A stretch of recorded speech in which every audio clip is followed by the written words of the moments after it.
মাহফুজ নিশুকে অনুরোধ জানাচ্ছি আজকের বিলটি উত্থাপন করে তার বক্তব্য উপস্থাপনের জন্য। মাহফুজ নিশু।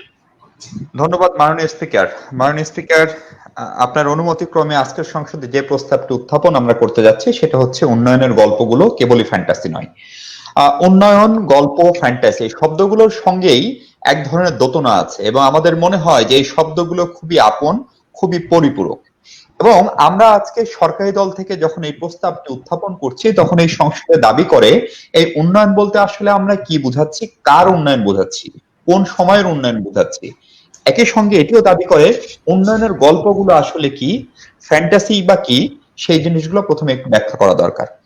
মাননীয় সভাপতি, উন্নয়নের গল্প বলতে আমরা অবশ্যই টেকসই উন্নয়নের কথা বোঝাচ্ছি, যে উন্নয়ন দীর্ঘমেয়াদী হয়, যে উন্নয়ন জনকল্যাণে হয়। কিন্তু সেটি করতে গিয়ে আমরা আবার যেটি করছি, আমরা এটি একটি দেশভিত্তিক উন্নয়নের কথা বলছি, অর্থাৎ কেস স্টাডি হিসেবে আমরা একটি দেশের কথা বলছি।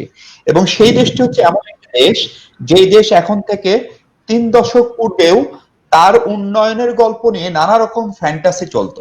বিশেষ করে 90 দশক পর্যন্ত একদিকে যখন মার্কিন সাম্রাজ্যবাদ আর একদিকে সোভিয়েত ইউনিয়ন, তখন সেই দেশটি নিয়ে হাসাহাসি হতো। সেই দেশটি কখনো পৃথিবীর সুপার পাওয়ার হবে বা হতে পারবে সেটি অনেকেরই ভাবনাই ছিল না। এমনকি তাদের যে রাজনৈতিক আদর্শ সেটি নিয়েও নানান টিপ্পনী কাটা হতো। কিন্তু মাননীয় স্পিকার, প্রেক্ষাপটটি পাল্টে যায় সোভিয়েত ইউনিয়নের পতনের পর। সোভিয়েত ইউনিয়নের পতনের পর থেকে সেই দেশটি আস্তে আস্তে সারা পৃথিবীতে বিশেষ একটি শক্তি দিয়ে, এবং সেই শক্তিটি আবার স্পষ্ট করছি মাননীয় স্পিকার, কোনো বড় ধরনের রাজনৈতিক শক্তি নয়, বড় ধরনের সামরিক শক্তি নয়। সেই দেশটি তার মূলত অর্থনীতিকে দিয়ে সারা পৃথিবীতে উন্নয়নের যে গল্পগুলো সবার কাছে ফ্যান্টাসি বা অলিভ বা অবাস্তব ছিল সেটিকে পূরণ করেছে। সেই দেশটির নাম হচ্ছে চীন। আমরা চায়নাকে আজকে কেস স্টাডি হিসেবে এই সংসদে উপস্থাপন করছি মাননীয় স্পিকার। যারা শুনছেন তাদের জন্য বলি, চায়নার উন্নয়নের গল্পগুলো কি ছিল, অথবা কেউ কি ভেবেছিল কখনো যে চীনের মতো একটি দেশ, যে দেশটি আয়তনে বৃহৎ কিন্তু যে দেশটির খুব বড় ধরনের রাজনৈতিক প্রভাব বলয় ছিল না, 90-এর দশক পর্যন্ত ছিল না, 2000-এর শুরুর দিকেও ছিল না, সেই দেশটি কেবলই তার অর্থনীতি দিয়ে, এই অর্থনীতি এবং চীনের এই যে উন্নয়ন অর্থনীতি, চীনের এই যে অর্থনৈতিক কূটনীতি, চীনের এই যে কূটনীতির মাধ্যমে অর্থনীতি এবং সামরিক তন্ত্রের একটি মিশেল, সেইটাকে আমরা বলছি তাদের উন্নয়নের গল্প। আমি আশা করছি মাননীয় স্পিকার পরিষ্কার করতে পেরেছি। একই সাথে কেবলই বলতে খুবই স্বাভাবিক, আমরা বলছি চীনের এই যে চীনকে নিয়ে যে প্রচলিত ধারণাগুলো 30 বছর 40 বছর আগে ছিল মাননীয় স্পিকার, সেটিকে এক রকমের টিটকারি করা হতো, এক রকমের মস্করা করা হতো। সেটিকে আমরা বলছি সেটি ফ্যান্টাসি না, ফ্যান্টাসি নয় মানে অবাস্তব নয় মাননীয় স্পিকার, এবং সেটি তো এখন প্রমাণিত। সেটি কিভাবে চীনের যে উন্নয়নের ধারণা, চীনের যে উন্নয়নের দর্শন, চীনের যে উন্নয়নের কৌশল, চীনের যে উন্নয়নের কূটনীতি এবং চীনের যে কূটনৈতিক বহুমাত্রিকতার সঙ্গে অর্থনীতির একটা দারুণ মিশেল, সেটি সারা পৃথিবীতে আজকে চীনকে অপ্রতিরোধ্য করেছে। আমরা সরকারি দলের পক্ষ থেকে সেই অবস্থানটি স্পষ্ট করতে চাই মাননীয় স্পিকার। এখন তাহলে বলা বাহুল্য যে চীন কিভাবে সেই উন্নয়নটি করলো এবং কিভাবে বা চীনের উন্নয়নের গল্পগুলো ফ্যান্টাসি থেকে পড়া বাস্তবতা থেকে বাস্তবতায় রূপ নিল, এবং আজকের পৃথিবীতে চীন কেন এত বেশি গুরুত্বপূর্ণ ফ্যাক্টর। সম্ভবত কেউ কোনো প্রশ্ন করতে চাচ্ছেন? Rana microphone say on of করে রেখেছে। আমার সময়টি যেন দেখা হয়। জি জি জি, হ্যাঁ, আমার পয়েন্ট অফ ইনফরমেশন হচ্ছে রিসেন্টলি আমরা বর্তমান সময়ে চীনের যে আগ্রাসন আমরা দেখতে চাচ্ছি, এবং যেখানে মডাল ফিলোসফি বলছে তাদের এই আগ্রাসনটা হচ্ছে MCO, ঠিক আছে, মিলিটারি সিভিলস একটা সোসাইটি নিয়ে তারা নতুন একটা ফিউশন করার চেষ্টা করছে। এই বিষয়ে আপনার নিজের বক্তব্য কিংবা আপনার দলের স্ট্র্যাটেজিটা কি উন্নয়নের ক্ষেত্রে? এমসিও নিয়ে আমার দলের স্ট্র্যাটেজি কি সেটি তো এমসিও আমরা আমাদের আলোচনায় আনি নাই। আমার দলের স্ট্র্যাটেজি কি সেটি খুবই পরিষ্কার মাননীয় স্পিকার। আজকের সংসদে আমরা যেটি বলতে চাই, চীনের এই যে আধিপত্যবাদের যে জায়গাটা, আমরা চীনকে কিন্তু বলছি না যে চীন এমন উন্নয়ন করেছে যে উন্নয়ন মানে সমতা নিশ্চিত হয়ে গেছে, যে উন্নয়ন মানে রাজনীতি শুদ্ধ হয়ে গেছে, যে উন্নয়ন মানে সামাজিক ন্যায় বিচার প্রতিষ্ঠিত হয়েছে, আমরা কিন্তু সেটি বলছি না। আমরা বলছি চীন যে বিশ্ব অর্থনীতিকে নিয়ন্ত্রণ করছে, চীন যে বিশ্ব অর্থনীতির পরাশক্তি হয়ে উঠছে, সেই ধারণাটি নিয়ে যারা এক ধরনের অনিশ্চয়তায় ভুগতেন, চীন সেটিকে সত্য বলে প্রমাণ করতে পেরেছে। কিভাবে সেটি আমরা বলি মাননীয় স্পিকার।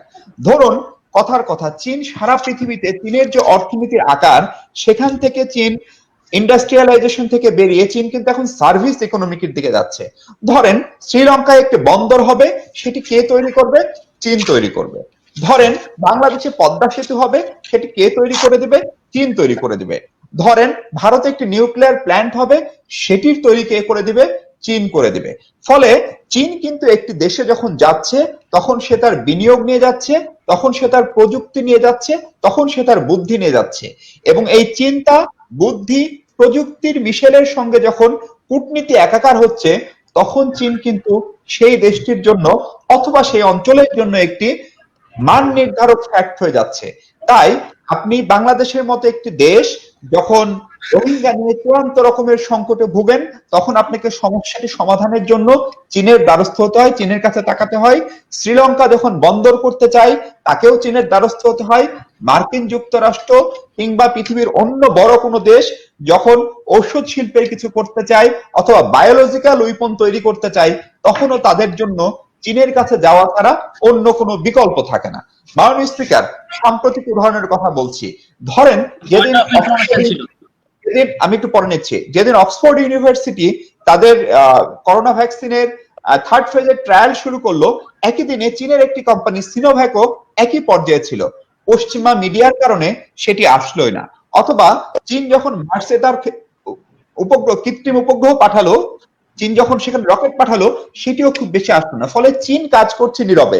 এবং এখনো মাননীয় স্পিকার, এই অঞ্চলের অর্থাৎ দক্ষিণ পশ্চিম এশিয়া সহ পৃথিবীর অনেক অঞ্চলের বহু দেশ আছে যে দেশের সব মেগা প্রকল্পের অংশীদার হচ্ছে এককভাবে চীন। তার মানে হচ্ছে চীন বিশ্ব অর্থনীতির যে মোড়ল হয়ে উঠছে, সেটি কিন্তু চীন গণতন্ত্র প্রতিষ্ঠা করতে হবে, সুশাসন প্রতিষ্ঠা করতে হবে, মানবাধিকারের 12টা বেজে গেল, এইসব জুজুর ভয় দেখে। মাননীয় স্পিকার, চীনের কূটনীতি মূলত ইকোনমিক ডিপ্লোমেসি। মাননীয় স্পিকার, চীনের কূটনীতি মূলত ইনভেস্টমেন্ট ডিপ্লোমেসি। মাননীয় স্পিকার, চীনের কূটনীতি হচ্ছে এনার্জি ডিপ্লোমেসি। ফলে সেই জায়গাগুলো থেকে চীন নতুন পরাশক্তি হিসেবে আবির্ভূত হচ্ছে। এবং যে রাশিয়া অথবা যে মার্কিন যুক্তরাষ্ট্র, যে রাজনৈতিক দুই সাম্রাজ্যবাদী বড় শক্তি ছিল, সোভিয়েত ইউনিয়নের সময় রাশিয়া ছিল, সেই জায়গা থেকে একটি বিকল্প শক্তি হিসেবে চীন আবির্ভূত হচ্ছে। তাই এখন ভারত পাকিস্তান দ্বন্দ্ব অথবা চীনের সঙ্গে যুক্তরাষ্ট্রের দ্বন্দ্ব, সব জায়গায় কিন্তু চীন হচ্ছে সবচেয়ে বড় ফ্যাক্টর। মাননীয় বিরোধী দলীয় সংসদ সদস্য। জি, আপনি যে চীনের কথা বারবার বলছেন, চীনের উইঘুর নিয়ে যে চীনের মধ্যে অস্বচ্ছতা রয়েছে, চীনের নিজস্ব জনগণের সাথে তার তথ্য নিয়ে অস্বচ্ছতা রয়েছে, কোভিড-19 পিরিয়ডে সে যে তথ্য ঠিক মতো প্রকাশ করলো না, সেটা নিয়ে অস্বচ্ছতা রয়েছে। সেই অবস্থায় চীনকে কিভাবে আপনার মতো একজন বিজ্ঞবান প্রধানমন্ত্রী এটাকে মডেল হিসেবে গ্রহণ করলো? না, চীনকে আমরা তো কোনোদিনই বলি নাই চীনে গণমাধ্যমের স্বাধীনতা রয়েছে, চীন হচ্ছে অবাধ তথ্য প্রবাহে বিশ্বাস করে, চীনে গণতন্ত্র। একটি দেশ কিভাবে চলবে সেটি নির্ভর করে সেই দেশের মানুষ এবং সেই দেশের শাসকদের উপরে। সেখান থেকে চীনের শাসন ব্যবস্থা খুবই পরিষ্কার। মাননীয় সংসদ সদস্য, মাননীয় বিরোধী দলের নেতা, আপনি নিশ্চিতভাবে জানেন। ফলে আর উইঘুরের যে ঘটনার কথা বলছেন, তাহলে আপনি পৃথিবীর কোনো দেশকে মডেল হিসেবে পাবেন না। আপনি জানেন তো যে মার্কিন যুক্তরাষ্ট্রে এখনো গাড়ি চাপা দিয়ে মারা হয়। আপনি জানেন তো প্রতিবেশী ভারতে কি হয়। আপনি জানেন তো পাকিস্তানে কি হয়। আপনি জানেন তো সংখ্যালঘুদের উপরে কোথায় হয় না। আপনি জানেন গুলি মেরে, বোমা মেরে বাচ্চাদেরকে মেরে ফেলা হয় ফ্রান্সে কিংবা জার্মানির মতো ওই সভ্য দেশগুলোতেও। ফলে সেটি মানদণ্ড না। আমাদের অবস্থান খুবই পরিষ্কার। আমাদের অবস্থান হচ্ছে যে বিশ্ব অর্থনীতির ক্ষেত্রে, কূটনীতি এবং সামরিক নীতির ক্ষেত্রে এবং এই দুটোর মিশেলে বিশ্ব রাজনীতি নিয়ন্ত্রণের ক্ষেত্রেও চীন তার অর্থনৈতিক নীতি নিয়ে দেশকালের সীমানা পেরিয়ে এখন একটি বৈশ্বিক পরাশক্তি হয়ে উঠছে। ফলে চীনের বৈশ্বিক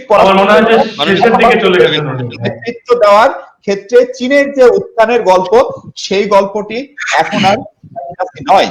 একই সঙ্গে আপনারা নিশ্চয়ই এটিও জানেন, বিশ্বের চীনের যে শাসন ব্যবস্থা, সেই শাসন ব্যবস্থা। আপনার সময় শেষ মাননীয় প্রধানমন্ত্রী। আগে মাননীয় স্পিকার, আমি শেষ করছি এটি বলে, আমরা যেটি দেখানোর চেষ্টা করেছে যে চীনকে নিয়ে, চীনের অর্থনৈতিক অগ্রযাত্রা নিয়ে, চীনের বিশ্বমোড়ল হওয়া নিয়ে যে ফ্যান্টাসি ছিল সেটি আসলে ফ্যান্টাসি নয়, সেটি বাস্তবতা। সেটি কিভাবে বাস্তবতা, তার অর্থনৈতিক এবং প্রায়োগিক দিক আমার পরবর্তী বক্তা দেখাবেন, এবং আমার তৃতীয় বক্তা এসে দেখাবেন যে চীনের এই ব্যবস্থা কিভাবে টেকসই হবে, অর্থাৎ সোভিয়েত ইউনিয়ন বা মার্কিন যুক্তরাষ্ট্রে এই ডোনাল্ড ট্রাম্পের মতো শাসকরা আসার ফলে তাদের যে অবনমন হচ্ছে চীনের, সেটি স্বীকৃতি হচ্ছে না, সেটি আমরা প্রমাণ করে যাব। কাজে মাননীয় স্পিকার, আজকের এই সংসদ উত্থাপন আপনাকে অনেক ধন্যবাদ। সর্বাধিক ধন্যবাদ। এবারে মাননীয় বিরোধী দলীয় নেতা শরীফউদ্দিন রানা, আপনাকে আপনার বক্তব্য রাখার জন্য অনুরোধ করছি। ধন্যবাদ মাননীয় স্পিকার, আমাকে সুযোগ করে দেওয়ার জন্য। আজকের সংসদে আমি যখন বিতর্ক করতে আসি বিদেশ বিভূতি থেকে, আমি খুব আশা করেছিলাম আমাদের বিজ্ঞ বিতার্কিকরা তারা হয়তোবা বাংলাদেশকে নিয়ে আলোচনা করবেন, তবে তাদেরকে সাধুবাদ জানাচ্ছি তারা চীনকে নিয়ে আলোচনা করছেন এবং এর প্রায়োগিক দিক আমি দারুণভাবে প্রমাণ করে দিয়ে যাব তাদের যে স্ট্র্যাটেজিক দুর্বলতাগুলো ছিল। স্পেসিফিক্যালি তারা যখন কেবলই যে সংজ্ঞাটু নিয়ে যখন কথা বলছেন, তারা যখন সংজ্ঞা দিয়েছেন উন্নয়ন বলেছেন, উন্নয়ন বলতে তারা দীর্ঘমেয়াদী এবং টেকসই, এবং তারা মডেল হিসেবে নিয়েছেন চায়নাকে। গল্প বলতে তারা চীনের উন্নয়নের গল্প বলেছেন।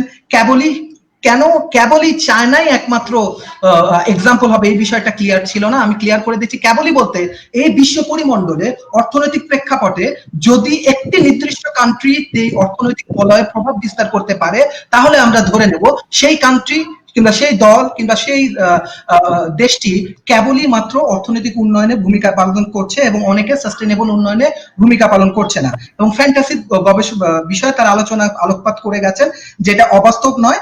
চীনের উন্নয়নটা এটা বাস্তবধর্মী। আমি চলে যাচ্ছি আমাদের স্ট্র্যাটেজিক পয়েন্ট অফ ভিউতে এবং বিশেষ করে তাদের দুর্বলতার জায়গাগুলোতে। প্রথমে দেখেন, আমাদের মাননীয় প্রধানমন্ত্রী তিনি চীনের উন্নয়ন করতে গিয়ে তিনি বলেছেন যে তার কথাগুলো অনেক বেশি সাংঘর্ষিক এবং বাস্তবিক নয়, এবং উদাহরণগুলো যৌক্তিক ছিল না। তিনি বলছেন চীন চলে যাচ্ছে ইন্ডাস্ট্রি থেকে সার্ভিস ইন্ডাস্ট্রিতে, এবং তিনি এক্সাম্পল হিসেবে নিয়ে এসেছেন চীনের বিভিন্ন মেগা প্রকল্প, যে মেগা প্রকল্প বাংলাদেশে হচ্ছে কিংবা ইন্ডিয়াতে হচ্ছে কিংবা মালয়েশিয়াতেও হচ্ছে, সে মেগা প্রকল্পের উদাহরণ নিয়েছে। দেখেন, মেগা প্রকল্প হচ্ছে ইনফ্রাস্ট্রাকচার একটা সাস্টেনেবল ডেভেলপমেন্টের জন্য পুরোপুরি ইন্ডিকেটর হতে পারে না। এটা হচ্ছে একটি অংশ, আপনার অর্থনীতির একটা পলিসি ডায়ালগে আপনি কাজগুলো করতে পারেন এবং একটি অংশ হিসেবে কাজ করতে পারেন। কিন্তু উন্নয়ন যখন সাস্টেনেবিলিটির কথাই আপনারা বলছেন, সে উন্নয়নের সাস্টেনেবিলিটি আমরা মনে করছি যে ইউএন সাস্টেনেবল ডেভেলপমেন্ট গোল যেটা রয়েছে, সেই সাস্টেনেবল গোলটা যদি সত্যিকার অর্থে প্রয়োগ হয়, তাহলে সেই উন্নয়নটাকে আমরা বাস্তবধর্মী হিসেবে আমরা মনে করব। এবং এই জায়গাটাতে চীন দারুণভাবে ব্যর্থ। আমি এক্সাম্পল দিয়ে বুঝাচ্ছি। তার আগে আমার দলের যে স্ট্র্যাটেজি রয়েছে সংসদীয় পার্লামেন্টের জন্য, সেই স্ট্র্যাটেজিটা বলছি। ইউএন সাস্টেনেবল ডেভেলপমেন্টের গোলে যেটা মাহফুজ মিশুর বিতর্কে তুলে আসি না, মাননীয় প্রধানমন্ত্রীর বিতর্কে আসেনি, দেখুন অর্থনৈতিক ব্যবস্থাপনায় প্রথম আমাদেরকে মাইক্রো লেভেলে আমাদের ফোকাস করতে হবে। মাইক্রো ইন্ডাস্ট্রি কিভাবে কাজ করছে আমাদেরকে জানতে হবে। এখানে কি রয়েছে? দারিদ্র্য সীমা। চীনের দারিদ্র্য সীমা কি সত্যিকার অর্থে সে রিডিউস করতে পেরেছে? এখানে কি আছে? ভালো স্বাস্থ্য ব্যবস্থা। সেই স্বাস্থ্য ব্যবস্থা এবং ল্যাবে তাদের কার্যক্রম নিয়ে অনেক প্রশ্ন রয়েছে। সেখানে কোয়ালিটি এডুকেশন, এখনো পর্যন্ত চীনের কোয়ালিটি এডুকেশন নিয়ে বিশ্বের বুকে আইভি লিগের সাথে কম্পিট করার মতো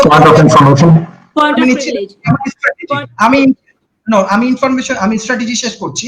এবং পুরুষ এবং জেন্ডার ইনইকুয়ালিটি, যেটা UN sustainable development goal, UN gender ইনইকুয়ালিটিতে চায়না দারুণ ভাবে ব্যর্থ রয়েছে, সেটা আমরা উদাহরণ দিয়ে প্রমাণ করছি। এরপরে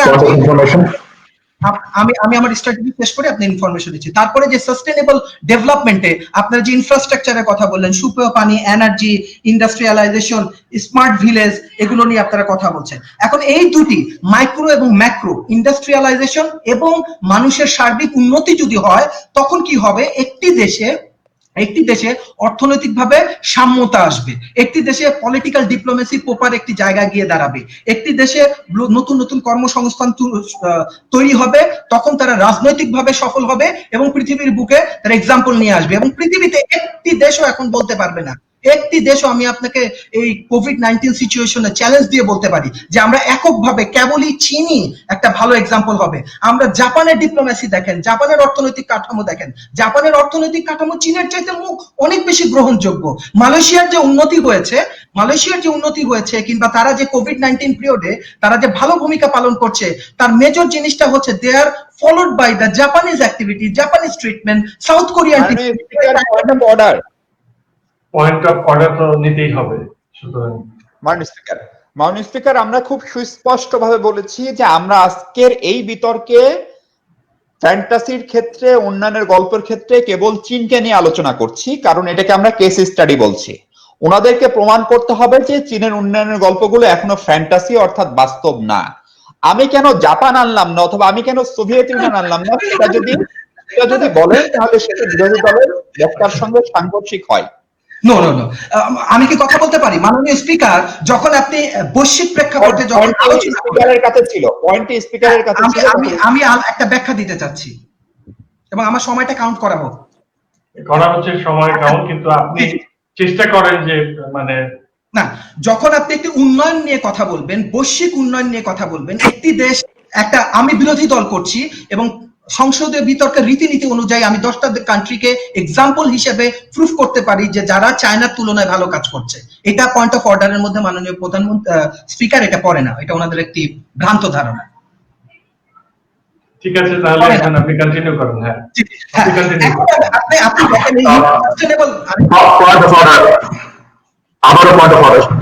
আমি আরেকটা পয়েন্ট অফ অর্ডার নিন, আপনি একটু গণতান্ত্রিক হওয়া দরকার।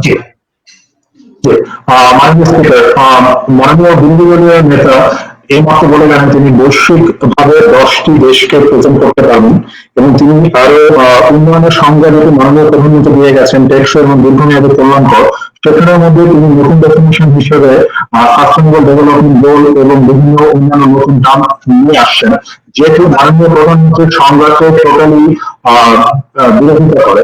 তো আমি সরাসরি বলতে চাচ্ছি যে আজকে বিরোধী দলীয় দল সংজ্ঞাকে সরাসরি চ্যালেঞ্জ করছে।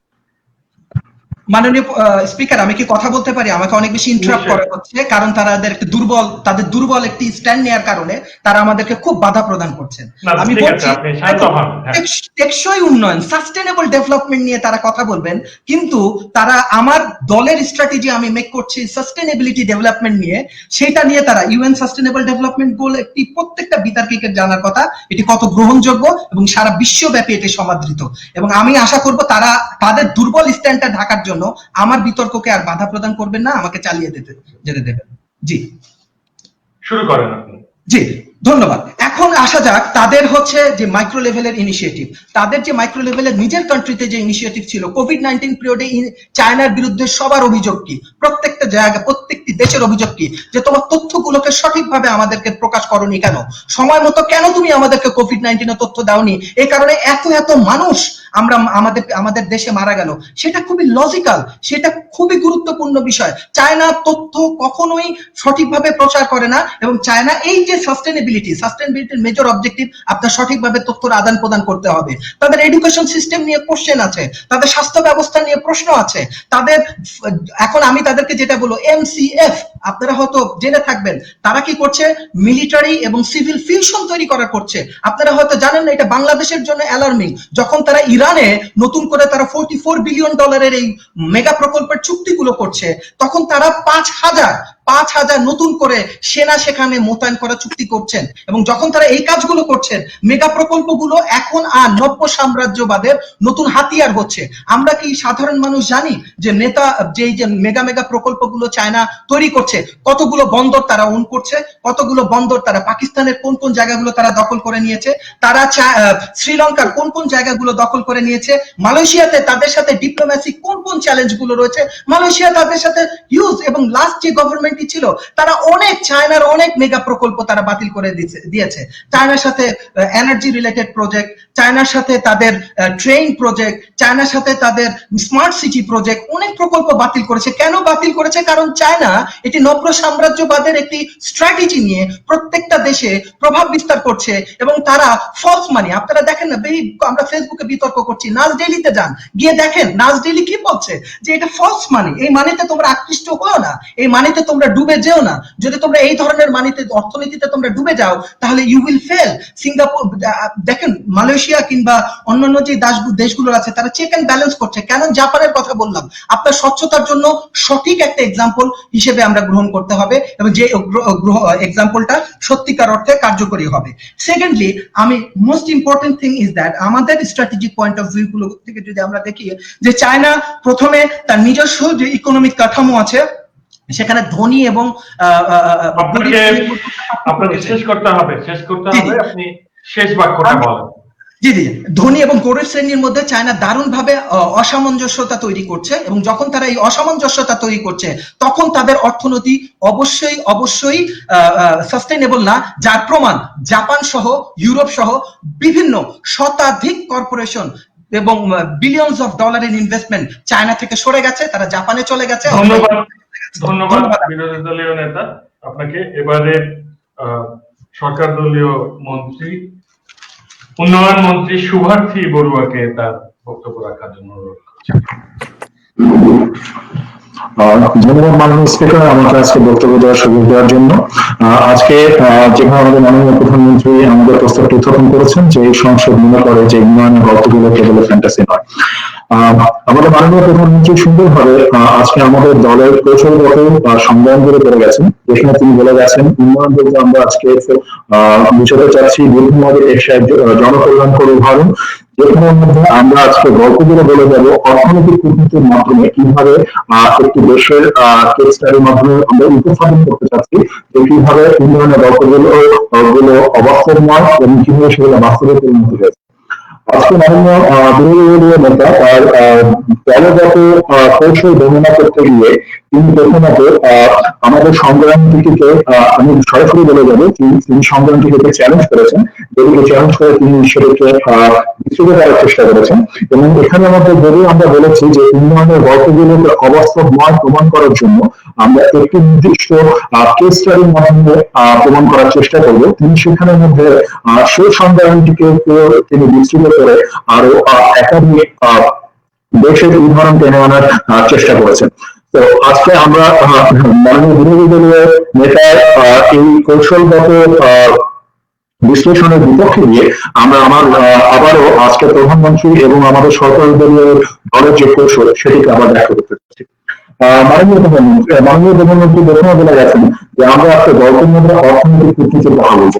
তো অর্থনৈতিক কূটনীতির মধ্যে যখন আমরা যাই তখন চীনের ক্ষেত্রে, চীনকে আমরা কেস স্টাডি হিসেবে নিয়েছি এই কারণে যে চীনের ক্ষেত্রে একটি বিভাজন সরাসরি ভাবে দেখা যায়। সেই বিভাজনটি হচ্ছে 1980 পূর্ববর্তী এবং 1980 পরবর্তী।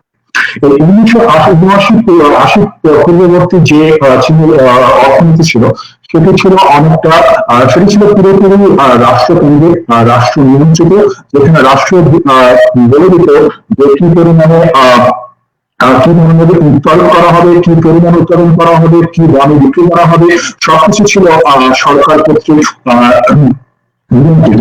এবং সেখানের মধ্যে ছিল না কোনো বেসরকারি বিনিয়োগ অথবা কোনো ধরনের বিদেশি বিনিয়োগ, এবং যে কারণে সম্পদের যে সুষম বন্টন অথবা সম্পদের সুষম বন্টন অথবা বিভিন্ন রিসোর্সের যে অপটিমাইজেশন, সেই জিনিসটি 1980 পূর্ববর্তী সময়ে ঠিকভাবে চায়নার মধ্যে ছিল না। এই কারণে আমরা চায়নাকে আজকে এখানে রোল মডেল হিসেবে নিয়ে আসছি, অথবা কেস স্টাডি হিসেবে নিয়ে আসছি যে এই ধরনের অন্যান্য যেসব উন্নয়নশীল দেশগুলো আছে তারা এই ধরনের মডেল ফলো করে তারা পরবর্তীতে উন্নয়ন করতে পারে। কিভাবে সেটি হচ্ছে আপনার মাইক্রোফোনটা যদি একটু দেখে নেন ওখানে দয়া করে। ল্যাটিন আমেরিকার উপরে চীনের অর্থনীতির একটা প্রভাব দেখাবেন। দুঃখিত, আপনি কি প্রশ্নটা আরেকবার করুন। ল্যাটিন আমেরিকার উপরে চীনের অর্থনীতির একটা প্রভাব দেখান, যে ল্যাটিন আমেরিকার অর্থনীতিতে চীনের অর্থনীতি কিভাবে প্রভাব বিস্তার করছে। মাননীয় সরকার বিরোধী দলীয় সংসদ সদস্য, আপনি আমার উদাহরণগুলো একটু বক্তব্যের মধ্যে ফলো করতে থাকেন, আশা করি আপনি আপনার এই উত্তরটি আমি আমার বক্তব্যের মাধ্যমে প্রকাশ করে দেবো। একটি প্রশ্ন ছিল মাননীয় স্পিকারের কাছে, আপনার কি আমার এখন কি সাউন্ডের প্রবলেম হচ্ছে না শুনতে পাচ্ছেন? হচ্ছে প্রতিধ্বনি হচ্ছে কেন সেটা আপনি যদি একটু দেখে নেন। এখন বলেন। হ্যাঁ, দূরে গিয়ে বলেন। জি, তো ফিরে আসছি আবার আমাদের আগের সংজ্ঞায়িত করবে। তো 1980 পরবর্তী সময়ে চীনের মধ্যে যে মেজর প্ল্যাটফর্ম গুলো চেঞ্জ হয়েছে সেটি হচ্ছে গিয়ে চীনের সরকার প্রথমত বড় আকারের বিনিয়োগের সিদ্ধান্ত নিয়েছে, যেখানের মধ্যে ইনফ্রাস্ট্রাকচার ডেভেলপমেন্টের দিকে তারা বেশি জোর দিয়েছে, তারা প্রোডাক্টিভিটি ইনক্রিজের ক্ষেত্রে জোর দিয়েছে। তো এই বিনিয়োগের ক্ষেত্রে যেটি হয়েছে চায়না ছিল 1980 পূর্ববর্তী সময়ে চায়নার যে সরকার, চায়নার যে দেশীয় সঞ্চয় ছিল, দেশীয় যে প্রবৃত্তি ছিল, সেটি পরবর্তীতে তারা প্রথমত নিজস্ব দেশের মধ্যে এবং পরবর্তীতে বিভিন্ন আঞ্চলিকগত বিভিন্ন অর্গানাইজেশন অথবা হচ্ছে অন্যান্য দেশের সাথে ব্যবসা বাণিজ্য স্থাপনের মাধ্যমে তারা সেখানের মধ্যে প্রভৃতি উন্নয়ন করেছে। আজকের দিনের মধ্যে মাননীয় বিরোধী দলীয় নেতা যদিও সংজ্ঞায়নকে চ্যালেঞ্জ করে তিনি সাস্টেনেবল ডেভেলপমেন্ট গোলের কথা নিয়ে এসেছেন। আর সেটির একটি উদাহরণ হিসেবে আমি বলতে চাচ্ছি, 1990 সালে চায়নার চীনের মধ্যে মানুষের মান্থলি মাথাপিছু আয় ছিল $55 per month, যেটি 2018 সালে প্রায় 18 গুণ উন্নত হয়ে হয়েছে $990 per month। তো এখানের মধ্যে চায়নার যে ইকোনমিক অর্থনৈতিকগত যে উন্নয়ন এবং হচ্ছে তাদের যে 1980 পূর্ববর্তী সময়ের ইকোনমি অর্থনৈতিক কৌশলের পরিবর্তনের মাধ্যমে তারা এই উন্নয়নটুকু করতে পেরেছেন। একটা প্রশ্ন আমি একটু শেষ করে নিই। একটা প্রশ্ন করবো। আপনি বিশ্বের তেল এবং অস্ত্রের বাজারে চায়নার অর্থনীতির ভূমিকাটা একটু বলেন, তেল এবং অস্ত্র। ঠিক আছে। তেলের ব্যাপারে যেটা হচ্ছে, চায়না তেলের বিষয় one of the biggest largest consumer of mineral oil because of the largest population. তো চায়না যেটা করেছে, চায়না আফ্রিকার বিভিন্ন দেশের সাথে তারা চুক্তি করেছে, এবং যেমন আমি উদাহরণ হিসেবে কঙ্গোর উদাহরণটি আনবো। কঙ্গো খনিজ সম্পদ আহরণের জন্য চায়না তাদের কঙ্গো সরকার এবং কঙ্গো বিভিন্ন অর্গানাইজেশনের সাথে সরাসরি চুক্তি করেছে, এবং এর বিনিময়ে তারা একটা লং টার্ম কন্ট্রাক্টর দিয়েছে, কিন্তু এটির বিনিময়ে তারা তাদের ইনফ্রাস্ট্রাকচার ডেভেলপ করে দিচ্ছে, স্কুল, কলেজ, রাস্তাঘাট, হাসপাতাল সবকিছু নির্মাণ করে দিচ্ছে। এর মাধ্যমে তারা আফ্রিকার একটি যে দেশ কঙ্গো, তাদের অর্থনৈতিক উন্নয়নের জন্য ভূমিকা রাখতে পারছে। তো 1990 পরবর্তী বর্তমানে এসে বর্তমান ইয়ে চলে আসি, তাহলে প্রথমত হচ্ছে চায়নার উন্নয়ন, এবং এরপর হচ্ছে চায়নার মাধ্যমে চায়নার আশপাশের দেশগুলোর সাথে চায়না কিভাবে উন্নয়নের প্রভাব রাখছে। একটি উদাহরণ হচ্ছে বাংলাদেশের সাথে, বাংলাদেশ এবং সাউথ ইস্ট এশিয়ার অন্যান্য কান্ট্রির সাথে যে সিল্ক রোড অ্যাপ্রোচটি চায়না নিয়েছে, সেটি একটি উদাহরণ। একটু আগে যে কঙ্গোর উদাহরণ দিয়ে গেলাম, সেরকম আফ্রিকার বিভিন্ন দেশের সাথে ইথিওপিয়া, কঙ্গো, নাইজেরিয়া, যেখানের মধ্যে চায়না সরকারিভাবে এবং বেসরকারিভাবে বিভিন্ন বিনিয়োগ করে সেখানকার শিল্পগুলোকে তুলে নিয়ে আসছে। শুধুমাত্র খনিজ শিল্প নয়, সেখানের মধ্যে ইথিওপিয়ার যে বস্ত্র শিল্প, সেখানের মধ্যে চায়নার একটি বড় ধরনের প্রভাব আছে। এর পাশাপাশি আমরা যদি আজকের উপর দাঁড়িয়ে ভবিষ্যতে চায়নার এই ইকোনমিক পলিসি এবং অর্থনৈতিক কৌশলের প্রভাবটিকে দেখতে চাই, তাহলে চলে যেতে হবে বর্তমান সময়ে চায়নার চীনের উন্নয়ন যে সকল সমস্যাগুলো সমাধানের চেষ্টা করছে। যেমন প্রথমত হচ্ছে একটি পরিবেশ দূষণ। চায়না 2030 সালের মধ্যে গ্যাসোলিন অয়েলের যে গাড়ি অথবা অন্যান্য যেসব ট্রান্সপোর্টেশন আছে, সেগুলোকে বন্ধ করে ইলেকট্রিক ভেহিকেলের দিকে চলে যাওয়ার চেষ্টা করছে। তো এই ইলেকট্রিক ভেহিকেলের দিকে চলে যাওয়ার ক্ষেত্রে যে মার্কেটের মধ্যে একটি বড় পরিবর্তন এবং বড়সড় নতুন ধরনের ইন্ডাস্ট্রি গড়ে তোলার জন্য চায়নার যে উদ্যোগটি নেওয়া হচ্ছে, এই উদ্যোগের মধ্যে আস্তে আস্তে ইউরোপ, আমেরিকা এবং অন্যান্য সাউথ এশিয়ার নেশন গুলো সেখান থেকে লাভবান হবে। তো আপনি শেষ বাক্যটা বলেন। মাননীয় স্পিকার, আমরা আজকে যেটি দেখাতে চাইছি সেটি হচ্ছে গিয়ে অর্থনৈতিক কূটনীতির মাধ্যমে চায়না নিজস্ব দেশের ভিতরে এবং চায়না তার সহযোগী দেশগুলো সকলের উন্নয়নের জন্য কাজ করে যাচ্ছে, এবং এই কারণে আমরা আজকে চীনকে রোল মডেল হিসেবে আজকের বিতর্কে আমরা উপস্থাপন করেছি। ধন্যবাদ উন্নয়ন মন্ত্রী। এবার বিরোধী দলীয় উপনেতা ডক্টর তৌফিক জোয়াদারকে আমন্ত্রণ জানাচ্ছি তার বক্তব্য। মাইক্রোফোন অন করতে হবে। ধন্যবাদ মাননীয় স্পিকার। একটি অফিসে একজন টাইপিস্ট নিয়োগ করা হলো। টাইপিস্টের টাইপ করার যে গ্রামাটিক্যাল অবস্থা সেটা দেখে বস খুবই হতাশ হলেন। তিনি ভাবছেন যে এই নতুন টাইপিস্ট, তাকে এত হঠাৎ করে নিয়োগ দেওয়া হলো, কিন্তু সেই টাইপিস্টের গ্রামারে এত ভুল কেন? সুপারভাইজারকে ডাকা হলো, কি ব্যাপার, তোমাকে তো বলেছিলাম যে এই টাইপিস্টের গ্রামারটি যেন খুব ভালো মতো চেক করে তারপরে তাকে নিয়োগ দেওয়া হয়। তো মাথা চুলকাতে চুলকাতে সুপারভাইজার বললেন, স্যার আপনি গ্রামার বলেছিলেন, আমি শুনেছিলাম গ্ল্যামার। তো আসলে আমাদের যখন আপনি গ্রামারের বদলে গ্ল্যামারকে গুরুত্ব দিয়ে একটি উন্নয়নের মানদণ্ড নির্ধারণ করবেন, তখন হিউম্যান ডেভেলপমেন্ট ইন্ডেক্সে 84টি দেশকে বাদ দিয়ে 85তম দেশকে উন্নয়নের একটি মডেল হিসেবে উপস্থাপন করবেন। প্রেস ফ্রিডম ইন্ডেক্সে যেই রাষ্ট্রটি বাংলাদেশের থেকেও পিছনে, বাংলাদেশের একজন নাগরিক হিসেবে বাংলাদেশের সংসদে দাঁড়িয়ে বাংলাদেশের থেকেও পিছনে যেই উন্নয়নের অন্যতম একটি মানদণ্ডে পশ্চাৎবর্তী একটি দেশ, সেই দেশকে আপনারা ফ্যান্টাসাইজ করবেন, সেই গ্ল্যামারের ফ্যান্টাসিতে আপনারা ভুগবেন এবং মনে করবেন যে সেই রাষ্ট্রটি যে উন্নয়ন নামক যেই ভ্রান্ত একটি ধারণাকে আপনারা আজকে প্রচলিত করার চেষ্টা করছেন, সেই মানদণ্ডে তারা বোধহয় ফ্যান্টাসির জগৎকে পেরিয়ে আজকে অনেক উন্নয়ন করে ফেলেছে। উন্নয়ন আসলে কি? উন্নয়নের যে সংজ্ঞা আপনাদের মতো জ্ঞানী গুণী মানুষরা আজকে মডেল হিসেবে চায়নার ক্ষেত্রে প্রয়োগ করে চায়নাকে একটি উন্নয়নের মডেল হিসেবে চিন্তা করছেন, সেই মডেলটি তো আজ থেকে 100 বছর আগেই প্রত্যাখ্যাত হয়েছে। অর্থাৎ জিডিপি বেসড যে মডেলটি, জিডিপি গ্রোথের বিচারে আপনি যদি চিন্তা করেন, পার ক্যাপিটা জিডিপিতে এখনো চায়নার অবস্থান পেছনে, কিন্তু টোটাল জিডিপির কথা যদি চিন্তা করেন চায়না ভালো করছে।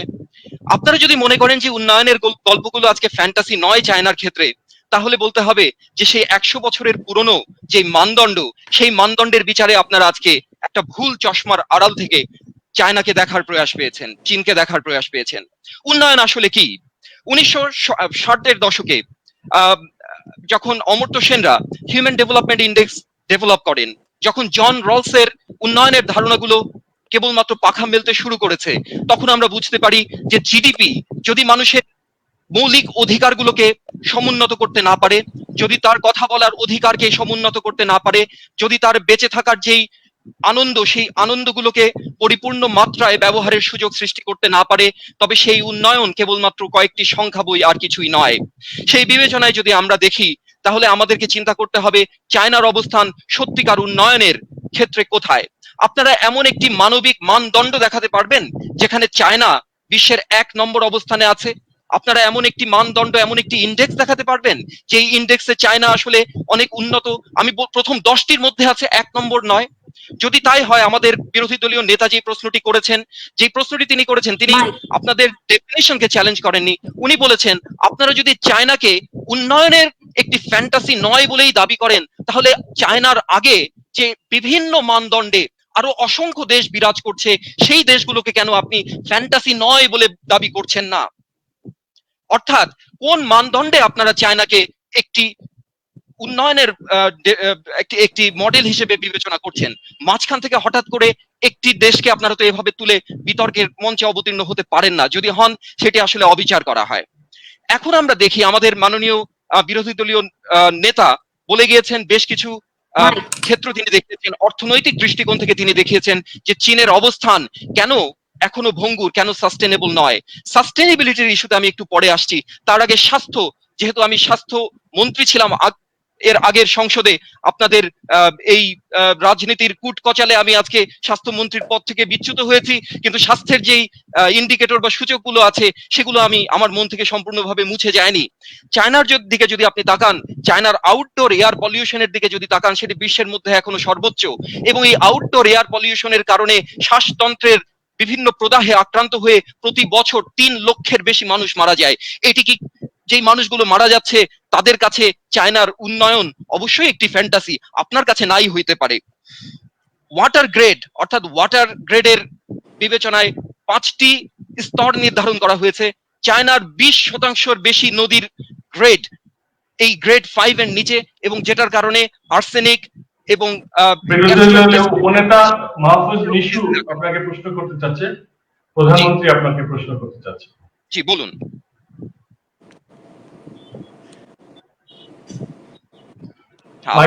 কথা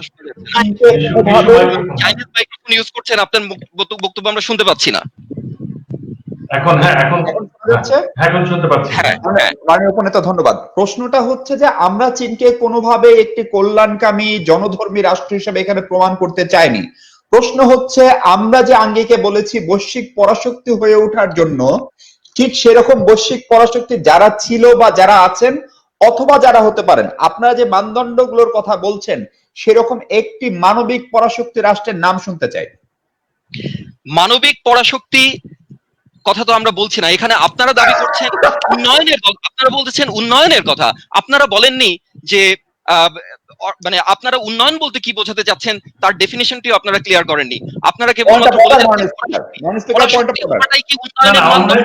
কথা বলতে দেন, তারপরে বল দিচ্ছি পয়েন্ট অফ আপনি একটি রাষ্ট্রের কথা দেখান যে পরাশক্তি হওয়াটাই কেবলমাত্র উন্নয়নের মানদণ্ড হিসেবে বিবেচিত হয়েছে, সেটাও আপনারা দেখাতে পারবেন না। কাজে এই যেই তর্কটি আপনি আপনার চাইনিজ মাইক্রোফোন দিয়ে করছেন সেই প্রশ্নটি আসলে খুব একটা বাস্তবসম্মত প্রশ্ন নয়, কারণ একটি পরাশক্তি হতে পারাই তো উন্নয়নের কথা নয়। অথচ তাহলে আপনি আজকে আমাদের যেই বিষয়ে বিতর্ক হচ্ছে সেই বিষয়টিকেই আপনি প্রশ্নবিদ্ধ করছেন। একটা পয়েন্ট অফ অর্ডার নিয়ে নেন। জি প্লিজ। মাননীয় স্পিকার, একটা অবস্থান আমি আশা করছি আপনি আগের দুটির মতো এবারও রুলিংকে এড়িয়ে যাবেন না, আপনি পয়েন্টটি গ্রহণ করবেন অথবা গ্রহণ করবেন না। পয়েন্টটি হচ্ছে যে আমরা উন্নয়নের একটি সংজ্ঞা দিয়েছি, সেটি মাননীয় বিরোধী দলের নেতা স্পষ্ট করেছেন। সেই উন্নয়নের মানে কি কি সেটিও বুঝিয়েছি। সেটি যে আমরা বারবার স্পষ্ট করে বলছি যে এটা কল্যাণ রাষ্ট্রের না, আমরা বলছি পরাশক্তি হয়ে ওঠার জন্য যে দেশটিকে 30 বছর আগে সেই সময়টাকেও তারা কাউন্ট করছেন না, উল্টো তারা নতুন নতুন দেশ আনছেন। আমি খুব স্পষ্ট করে বলছি, আমার কাছে মনে হচ্ছে তারা আমাদের সংজ্ঞায়নকে এবং আমাদের যে মানদণ্ড সেগুলোকে চ্যালেঞ্জ করছেন। না, এখন আপনি যদি হাতিকে বাঘ বলেন তাহলে তো সেটা বাঘ হয়ে যাবে না। আপনি এখন উন্নয়নের কথা বলবেন, আরেকদিকে পরাশক্তির কথা বলবেন। পরাশক্তি হওয়াই কি উন্নয়ন? পরাশক্তি হতে পারাটাই কি উন্নয়ন? আপনি এখন একটা জিনিসকে অন্য একটা জিনিস বলে দাবি করলে সেটা নিয়ে তো বিতর্ক চলতে পারে না।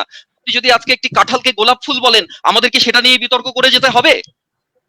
নেন আপনি আপনার বক্তব্য আবার শুরু করেন। উপনেতা, হ্যাঁ উপনেতা আপনার বক্তব্য চলবে। স্পিকার, আপনারা উন্নয়নের পরাশক্তি হওয়ার কথা বারবার বলে যাচ্ছেন, কিন্তু উন্নয়নের জন্য আপনাকে তো আসলে কতগুলো মানবিক দিক বিবেচনা করতে হবে। আপনি যেই রাষ্ট্রের জন্য উন্নয়ন করবেন সেই রাষ্ট্রের মানুষের স্বাস্থ্যের কথা আপনাকে চিন্তা করতে হবে। আউট অফ পকেট এক্সপেন্ডিচারের কথা যদি আপনি চিন্তা করেন, সেই মাও সেতুংয়ের সময় থেকে এত খারাপ আউট অফ পকেট এক্সপেন্ডিচার চায়নাতে কোনো কালে ছিল না। বর্তমানে চায়নার আউট অফ পকেট এক্সপেন্ডিচার হচ্ছে 36.5%। অর্থাৎ মানুষকে স্বাস্থ্য সেবা নিতে হলে একটা দরিদ্র মানুষকে তার পকেটের পয়সা খরচ করে 36% মানুষকে সেই সেবাটি গ্রহণ করতে হয়, যে হারটি মালি, ইথিওপিয়া, কেনিয়া এবং আমাদের নিকটবর্তী মালদ্বীপের থেকেও বেশি। এরকম একটি রাষ্ট্রকে যদি আপনি ফ্যান্টাসাইজ করতে থাকেন উন্নয়নের মানদণ্ড হিসেবে, তাহলে সেটি তো আসলে কোনো গ্রহণযোগ্য তুলনা বা যুক্তি হতে পারে না। চায়নার উন্নয়নের জন্য আজকে চিরকাল তারা একটি লাল ঝান্ডা উঠিয়ে বৈষম্যের বিরুদ্ধে তাদের অবস্থানের কথা বলেছে, অথচ এই জিনি কোএফিসিয়েন্টের ভিত্তিতে একটি রাষ্ট্রের বৈষম্যের মাত্রাটি পরিমাপ করা হয়। সেই জিনি কোএফিসিয়েন্টের বিচারে পৃথিবীর অন্যতম বৈষম্যপূর্ণ রাষ্ট্র হচ্ছে চায়না, যেখানে জিনি কোএফিসিয়েন্ট হচ্ছে 38.5, যা আজকে আপনার দেশ বাংলাদেশের থেকেও বেশি, বাংলাদেশের 32.4।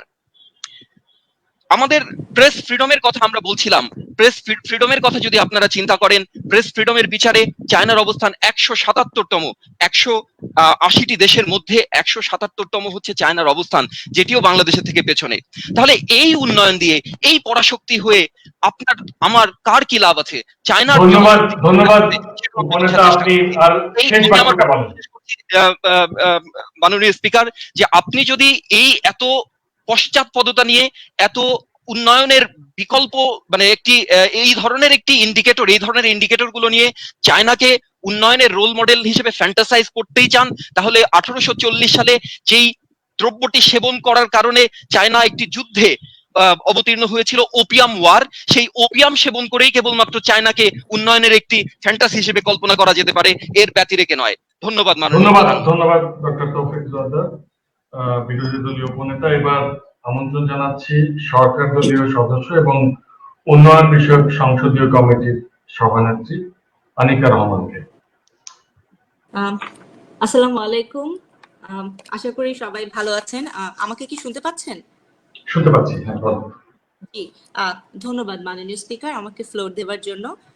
আমাদের আজকের যে বিষয়টি সেটা হচ্ছে উন্নয়নের গল্পগুলো কেবলই ফ্যান্টাসি নয়। তো তৃতীয় বক্তা হিসেবে তো এখন নতুন করে আমার ডেফিনেশন দেওয়ার কিছু নেই। আমার পূর্ববর্তী বক্তা যারা আছেন ওনারাই ডেফিনেশন দিয়ে গেছেন যে উন্নয়ন বলতে আমরা কি বলছি এবং ফ্যান্টাসি বলতে আমরা কি বলছি। হ্যাঁ, ফ্যান্টাসি তো অনেক কিছু নয়, তাই না? যে রবীন্দ্রনাথের গানের মতো তুমি কি কেবলই ছবি, সেরকম তো কিছু নয়। ফ্যান্টাসি আসলে এখন আর ফ্যান্টাসি নয়, তার মানে এই বিতর্কে আমরা বোঝাতে চাচ্ছি যে উন্নয়ন যেটা, সেটা আমাদের কাছে এখন কেবলই ছবি নয়, সেটা এখন এসে আমাদের হাতে ধরা দিচ্ছে। আমরা যেটা কল্পনা করতে পারছি সেটা আমরা বাস্তবে নিয়ে আসতে পারছি। মাননীয় স্পিকার এবং উপস্থিত আমার বিরোধী দলের সদস্য এবং আমার দলের সদস্য যারা, তাদের সবাইকে শুভেচ্ছা জানাচ্ছি। নতুন করে আমার কোনো পয়েন্ট আনবার নেই। তো যেটা নিয়ে আজকে আমরা কথা বলছিলাম সেটা হচ্ছে, অবশ্যই আমরা চীনকে বলেছি যে চীনের যে রোল মডেল তারা যেটা নির্বাচন করেছে, যেই পথ ধরে তারা এগিয়ে যাচ্ছে, সেই পথ ধরে দেখা যাচ্ছে যে উন্নয়ন এখন আর ফ্যান্টাসি নয়। এবং আমরা কিন্তু আমাদের মাননীয় প্রধানমন্ত্রী এবং মাননীয় মন্ত্রী বারবার করে কিন্তু এটাই প্রমাণ করতে যাচ্ছেন। কিন্তু একটা বিষয় আমার কাছে এখনো খুব আমি দ্বন্দ্বের মধ্যে আছি, এখনো বুঝতে পারছি না যে মাননীয় বিরোধী দলীয় নেতা, আপনি কি আমাদের ডেফিনেশনটা চ্যালেঞ্জ করলেন, নাকি আপনি আমাদের ডেফিনেশনটা মেনে নিয়ে আপনার নিজের কিছু বক্তব্য দিতে চাইলেন? আসলে এটা আমাদের কাছে বা এবং আমার পূর্ববর্তী দুই বক্তার কাছে এটা ঠিক পরিষ্কার হচ্ছে না, এবং পরবর্তীকালে পয়েন্ট অফ ইনফরমেশন, আমার মনে হয় ওনাকে একটু স্পষ্ট করার জন্য সামান্য সময় দেওয়া যাক। হ্যাঁ বলুন। হ্যাঁ বলুন। Point of information. আচ্ছা, জি। আমি আপনাকে স্পেসিফিক কথা বলতে চাচ্ছি। আপনাদের প্রধানমন্ত্রী এসে বলে গেছেন টেকসই উন্নয়ন। টেকসই উন্নয়ন মানে আপনাদের রোল মডেল অনুযায়ী বাংলাদেশে ইনফ্রাস্ট্রাকচার কিংবা নেপালে ইনফ্রাস্ট্রাকচার, মালয়েশিয়াতে ইনফ্রাস্ট্রাকচার মানেই টেকসই উন্নয়ন। এটাই কি আপনারা আজকে মানে সংসদে বোঝাতে চাইলেন আমাদেরকে? আমি আপনার সাথে কথা বলছি, আমি প্রযুক্তিগত কারণে আমি একটু পরে জয়েন করতে পেরেছি। আমরা কিছু পাইনি, আমরা কিছুই পাইনি। ঠিক আছে, আপনি যদি না পেয়ে থাকেন তাহলে হয়তো আবার নতুন করে আমাকে বলতে হবে, যেটা হয়তো বলার দায়িত্ব আমার নয়, তাই না? সেই ক্ষেত্রে আমি এখন যাব না, কারণ আমরা উন্নয়ন নিয়ে কথা বলেছি, টেকসই উন্নয়ন, এবং সর্বোপরি সকল প্রকার উন্নয়নের রোল মডেল হিসেবে কিন্তু আমরা চায়নাকে এনেছি। এখানে বারবার এসেছে যে উন্নয়ন নিয়ে একটা প্রশ্ন, একটাই করব, একটা প্রশ্ন করবো, আর কিছু করবো না। আপনি কি একটু বলবেন যে উন্নয়ন কেন করে, কার জন্য করে? মামুন ভাই, sorry, I have a query. Is that point of order, point of privilege? Because আপনি আমাকে আমার বক্তব্যের মাঝখানে প্রশ্ন করতে পারেন না, তাই না মামুন ভাই? ইফ ইউ হ্যাভ, আমি তো পয়েন্ট অফ ইনফরমেশন তুলেছি, যে একটু বলবেন, ব্যাখ্যা করবেন যে উন্নয়নটা কেন হয় বা কার জন্য হয়। উন্নয়নটা কেন হয় বা কার জন্য হয়, এটাই তো আমরা প্রথম থেকে বলার চেষ্টা করছি, যে ওদের যে পলিসি, ওদের যে পররাষ্ট্র নীতি এবং তাদের যে অর্থনীতির নীতি, এবং পরবর্তীকালে তাদের অর্থনীতিটা তাদের পররাষ্ট্র নীতির ভিতরেই ইনক্লুডেড হয়ে গেছে, এবং সেটা দিয়ে তারা কিভাবে আগ্রাসী ভূমিকায় চলে এসেছে, এবং কিভাবে তাদের জিডিপি আজকে ওয়ার্ল্ডের লার্জেস্ট জিডিপি হচ্ছে। আপনারা বারবার করে বলে যাচ্ছেন যে তারা বিভিন্ন দিক থেকে তারা বৈষম্যের শিকার, তারা নাকি এখনো বৈষম্যের শিকার, অথচ আপনাদের সবার জ্ঞাতার্থেই আমি জানাচ্ছি যে তাদের শিক্ষার হার গত 30 বছরে কিন্তু 66% থেকে এখন 95% হয়েছে। তাদের গড় আয়ু বেড়ে 66% থেকে এখন 76% হয়েছে। পৃথিবীতে সবচেয়ে বেশি বিদেশে যেই ছাত্ররা লেখাপড়া করতে যায় সেটা এখন চায়না থেকে যায়। পৃথিবীর যে কোনো টেকনোলজি চায়না ছাড়া হয় না। এখানে বারবার করে জাপানের উদাহরণ এসেছে, অন্যান্য দেশের কথা আপনারা বলছেন, কিন্তু আপনারা টেকসই কোনো উদাহরণ দিতে পারছেন না। হ্যাঁ, মাননীয় বিরোধী দলীয় নেতা আপনি বলে গেছিলেন যে জাপানের কথা বলেছিলেন। হ্যাঁ, তো জাপান যদি এতটাই উন্নত হয়ে থাকে, তাদের মডেল যদি অনেক বেশি উন্নত হয়ে থাকে, অনেক বেশি ভালো হয়ে থাকে, তাহলে আজকে আগ্রাসী ভূমিকায় চায়নাকে কেন আমরা দেখছি? চায়নার যে বিনিয়োগ ব্যবস্থা পুরো পৃথিবী জুড়ে, মামুন ভাই বলেছিলেন যে ল্যাটিন আমেরিকার সাথে চায়নার সম্পর্কটা কি। মামুন ভাই, second largest trade partner Latin আমেরিকার সাথে চায়না। বর্তমানে কিন্তু ওদের trading value USD 245 point something trillion, তাই না? তো সেই ক্ষেত্রে যেখানে চায়না ইনভেস্ট করে যাচ্ছে পৃথিবীর আনাচে কানাচে সব জায়গায়, এবং বিশেষ করে তাদের প্রতিবেশী দেশকে তারা উন্নতির জন্য সাহায্য করে যাচ্ছে, শুধু ইনফ্রাস্ট্রাকচারে নয়, যেটা আমার মাননীয় প্রধানমন্ত্রী বলে গেছেন যে তারা সেবা খাতে, অর্থাৎ তাদের লোকজন দিয়ে তারা যে সার্ভিসটাও দিচ্ছে। যেমন আমরা জানি পার্শ্ববর্তী দেশের 18টা কোম্পানিতে এখনো কিন্তু 3,500 মিলিয়ন চাইনিজ মানুষ সেবা খাতে নিয়োজিত আছে। ঠিক আছে, তাহলে এই যে ওদের যে পলিসিটার কথা আমরা বারবার করে বলছি, যেটাকে এখন আমরা হিউম্যান পলিসি বলছে, আমরা বলছি না, বিশ্ব এখন বলছে হিউম্যান পলিসি, যে চায়নার পররাষ্ট্র নীতির সাথে তারা যেভাবে অর্থনীতিকে জড়িয়ে তারা এগিয়ে যাচ্ছে, সেটাকে হিউম্যান পলিসি হচ্ছে। হ্যাঁ, মাননীয় বিরোধী দলীয় উপনেতা তৌফিক ভাই খুব সুন্দর করে অ্যাজ ইউজুয়াল উনি খুব কবি কবি ভাব নিয়ে আমাদেরকে অনেক কিছু বলে গেছেন। উনি 1840-এর কথা তুলছেন। তৌফিক ভাই, 1840-এর ইতিহাস যদি টানতে হয় তাহলে শুধু চায়নার ইতিহাস কেন, বিশ্বের অন্যান্য অনেক দেশের ইতিহাস টানা যায়। কিন্তু আপনি এটা দেখছেন না যে গত 30 থেকে 40 বছরে চায়নার আগ্রাসনটা কোথায়, কিভাবে তারা এত তাড়াতাড়ি এত দ্রুত তারা বিশ্বের ক্ষমতাশীল এবং সেই সাথে একটি উন্নত জাতিতে পরিণত হয়েছে। হ্যাঁ, স্বীকার করছে এক সময় তারা সকলে একই রকম কাপড় চোপড় পরে একই রকম সাইকেল চালিয়ে রাস্তা দিয়ে যেত। তাহলে আজকে সেই কমিউনিস্ট একটা দেশ কি করে এই পুঁজিবাদ বিশ্বে তৎকালীন সোভিয়েতকে এবং মার্কিন যুক্তরাষ্ট্রকে বুড়ো আঙ্গুল দেখিয়ে পুঁজিবাদকে সরিয়ে দিয়ে একটা কমিউনিস্ট দেশ আজকে বিশ্বের দরবারে চলে আসছে। আজকে যে তৌফিক ভাই বললেন যে আমার চাইনিজ হেডফোনের কারণে হয়তো ঠিক মতো আমরা শুনতে পাচ্ছি না, তৌফিক ভাই চাইনিজ হেডফোন ছাড়াও অন্যান্য অনেক কিছুই আছে যেটা চায়না ছাড়া হয় না। তাহলে কেন আজকে সবাই চায়নার দিকে এগিয়ে যাচ্ছে? আপনি বলেছেন বিভিন্ন রাষ্ট্রের স্বার্থের কথা, অবশ্যই আজকে যখন আমার রাষ্ট্রের স্বার্থে আঘাত আসবে, আমার যদি প্রয়োজন হয় চায়নার সাথে আমি চুক্তিতে যাব না। আপনারা শ্রীলঙ্কার পোর্টের কথা বলেছেন, জি পোর্টের যে টাকা দেওয়ার কথা ছিল চায়নাকে সেই টাকা রাজাপাকসে দিতে পারেননি, যেই কারণে 99 বছরের লিজ এখন চায়না নিয়েছে শ্রীলঙ্কার পোর্টকে। সেটাকে আপনারা পোর্ট দখলও বলতে পারেন, কিন্তু আমি সেটাকে পোর্ট দখল নাও বলতে পারি। হ্যাঁ, ইন্ডিয়া হয়তো বলতে পারি ইন্ডিয়ার দিকে চোখ রাখার জন্য তারা এই পোর্ট দখল করেছে, টাকা ফেরত দিতে পারেনি, তারা পোর্ট লিজ নিয়েছে। এখানে আপনি অন্যায় কোথায় দেখছেন? আমি দেখতে পাচ্ছি না। মাননীয় মামুন ভাই, আপনি সম্ভবত বলেছিলেন অস্ত্রের কথা। অবশ্যই এটা বিশ্ববাসী, এটা আমরা সকলেই জানি যে অস্ত্র রপ্তানিতে চায়না এক নাম্বার। ইভেন আমার দেশ বাংলাদেশের প্রধান অস্ত্র রপ্তানিকারক কে? চায়না। এবং বাংলাদেশের সাথে চায়নারই একমাত্র একাডেমিক ট্রেনিং ট্রান্সফার করার ক্ষমতা রয়েছে, তাই নয় কি? তাহলে আপনি যে বলছেন যে উন্নয়নের দিক থেকে চায়না এগিয়ে নেই এবং আমাদেরকে উন্নয়নের দিক থেকে আগাতে দিচ্ছে না, কোথায়? আমি তো সেটা দেখছি না, বরং তারা তো আমাদেরকে সহায়তা করছে যে তাদের একাডেমিতে গিয়ে আমি ট্রেনিং নিতে পারছি না। তাহলে এই ক্ষেত্রে আপনারা যখন বারবার করে আমাদেরকে বলছেন যে আমরা অন্য রোল মডেল কেন আনছি না, কারণ অন্য রোল মডেলকে আমরা সেইভাবে দৃশ্যমান হয়নি এখনো, সেইভাবে আমরা দেখতে পাচ্ছি না যে যেই রোল মডেলটা আমরা ফলো করব। মাননীয় স্পিকার, হয়তো আপনাদের মনে আছে যখন তাদের ইকোনমিক বুম হচ্ছিল, চায়নায় যখন ইকোনমিক বুম হচ্ছিল, তখন কিন্তু চাইনিজ গভর্নমেন্ট ব্যবসায়ীদেরকে 1% ইন্টারেস্ট রেটে লোন নিতে দিচ্ছিল। তার কারণটা কি? অর্থনীতির ছাত্রী হওয়ার কারণে আমি এটা খুব ভালো করে জানি যে, এবং আপনারা সকলেই জানেন, সেটা হচ্ছে একটি অর্থনীতিতে যত বেশি বিনিয়োগ হবে তত বেশি অর্থনীতির চাকা সচল থাকবে। চাইনিজ গভর্নমেন্ট তাদের দেশের নাগরিকদেরকে 1% ইন্টারেস্ট রেটে দিয়েছিল ব্যবসা করার সুযোগ। তার কারণটা কি? যেন ইনভেস্টমেন্ট বাড়ে। আজকে কোন একটা স্কাইস্ক্রেপার করবেন, 1 মাসের মধ্যে চায়না করে দিবে। আজকে যে কোনো ব্রিজ করবেন, 2 বছরের মধ্যে চায়না করে দিবে। তাহলে আপনারা বলছেন যে ওদের রোল মডেল আমরা ফলো করছি না, কেন করছি না? ঠিক আছে, আপনি যদি চাইনিজ রোল মডেল ফলো করতে না চান, আপনি যদি চায়নার ইনফ্রাস্ট্রাকচার না নিতে চান, আপনি নিচ্ছি, শরীফ ভাই নিচ্ছি, আপনি যদি চায়নাকে আপনাকে সহায়তা করতে না দিয়ে থাকেন, এই যে পদ্মা সেতু বলেন, মেট্রো রেল বলেন, তাহলে আপনি যদি এখন জাপানের দিকে যান, নিশ্চয়ই সেখানে এমনি আপনার বাজেট ঘাটতির দেশ, সেখানে ঘাটতি আরো অনেক বেশি হবে। জি শরীফ ভাই, আপনার মাইকটা অন করবেন। আমার আপনার কাছে স্পেসিফিক কোশ্চেন, কারণ আমরা বাংলা ভাষাভাষী বিতর্ক করছি বাংলায়। বাংলাদেশের কয়েকটি প্রজেক্টের এক্সাম্পল দেবেন? চায়না, জাপান কিন্তু জাস্ট ইন টাইমে প্রজেক্ট সম্পূর্ণ মানে শেষ করেছে বাংলাদেশে, কিন্তু বাংলাদেশের কয়েকটি প্রজেক্ট হ্যাঁ, বাংলাদেশের কোন প্রজেক্টটি চায়না সময় মতো শেষ করেছে এবং নির্দিষ্ট বাজেটে শেষ করেছে? একটি প্রজেক্টের এক্সাম্পল দিতে পারবেন? বাংলাদেশে একটি বৃহৎ প্রজেক্ট, পদ্মা ব্রিজ কতদিনে শেষ হয়েছে? আরো শেষ বলি, পদ্মা ব্রিজ কি জাস্ট ইন টাইম মানে সময় মতো শেষ হয়েছে এবং নির্দিষ্ট বাজেটে? না, আপনি কি শুনতে পাচ্ছেন? না হয়নি। এই তাহলে হ্যাঁ, বাস শরীফ ভাই, এখন আপনি বলেন। শরীফ ভাই, আপনার মাইকটা একটু অন করেন। আচ্ছা ঠিক আছে, আমি যতটুকু আপনার কথা বুঝতে পারলাম, হ্যাঁ ভেঙে ভেঙে যতটুকু আমি বুঝতে পারলাম, আপনি সম্ভবত বলেছেন যে সময় মতো প্রজেক্ট শেষ হচ্ছে কিনা, তাই তো? এরকম কোনো কিছু বলেছেন? সময় মতো প্রজেক্ট শেষ, সময় মতো প্রজেক্ট তো শেষ হওয়া বা না হওয়া সেটা তো আমাদের বাজেটের উপরেও নির্ভর করে, তাই না? সেই ক্ষেত্রে আপনি চাইনিজ রোল মডেলকে কেন নিয়ে আসছেন?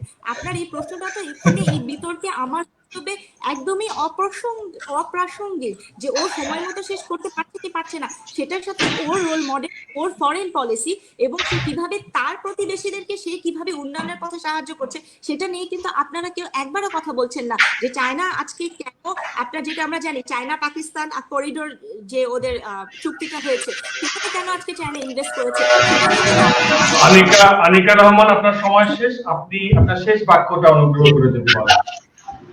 জি মাননীয় স্পিকার, আসলে বড় কিছু ছিল কিন্তু ঠিক আছে, শেষ পর্যন্ত এতটুকুই বলবো যে আমাদের কাছে দৃশ্যমান এবং আমার বিশ্বাস, আমাদের দলের বিশ্বাস যে পুরো পৃথিবীর কাছে এটাই দৃশ্যমান যে চায়নার রোল মডেল এবং চায়নার যে পলিসি সেটা যদি ফলো করা হয় বা ওরা যে পলিসি ফলো করে আসছে সেটাতেই তাদের কাছে উন্নয়ন ধরা দিয়েছে, সেটা কেবলই ছবি বা ফ্যান্টাসি হয়ে নেই। ধন্যবাদ মাননীয় স্পিকার। ধন্যবাদ আনিকা রহমান। উন্নয়ন মন্ত্রী শুভার্থী বড়ুয়া, আপনাকে মনে হচ্ছে যেন আপনি উন্নয়নের যে ফ্যান্টাসি এটাতে খুবই সন্তুষ্ট হয়ে পড়েছেন। আপনি মাঝে মধ্যে আপনারা আসন ছেড়ে চলে যাচ্ছেন। আসলে এই যে বিরোধী দলের সদস্যরা এত তাদের যে যুক্তি তর্কগুলো উপস্থাপন করছে সেগুলো যদি উন্নয়ন মন্ত্রী না শোনেন তাহলে কিন্তু এটা উন্নয়ন ব্যাপারটা ফ্যান্টাসি হয়ে থেকে যাবে। যাই হোক, এখন বিরোধী দলীয় সংসদ সদস্য মামুন চৌধুরীকে অনুরোধ করছি তার বক্তব্য উপস্থাপনের জন্য। আপনার মাইক্রোফোন অন করে রাখুন। আপনাকে ধন্যবাদ। সিন্দাবাদ দেখেছেন বোধহয় মাননীয় স্পিকার, আলিফ লায়লার সময় দেখাতো। ওখানে মানে সমুদ্রগামী যে জাহাজগুলো ছিল সেই জাহাজগুলোর ওপরের পাটাতনটা খুব সুন্দর, সেখানে সুদৃশ্য পোশাক পরা অনেক অনেক মানুষ থাকেন যারা ওই জাহাজটাকে নিয়ন্ত্রণ করেন। আর জাহাজের ঠিক নিচের খোলে খুব শক্তিশালী শক্তি সমর্থ মানুষ কিছু বসে থাকতো। এদের কাজ হচ্ছে বৈঠা এইভাবে শুধু টানা। কি হচ্ছে, কেন হচ্ছে, কার জন্য হচ্ছে কিছুই দেখার দরকার নেই, কাজটি হচ্ছে বৈঠা টানো।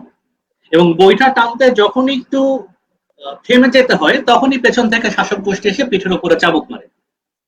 নৌকাটি মাননীয় স্পিকার সামনের দিকে আগাচ্ছে এবং আমরা বলছি নৌকাটি সামনের দিকে আগাচ্ছে, এটি হচ্ছে মাননীয় প্রধানমন্ত্রীর ভাষ্য অনুযায়ী চায়নার উন্নয়ন। এই কারণেই আমরা চায়নাকে রোল মডেল হিসেবে দেখছি।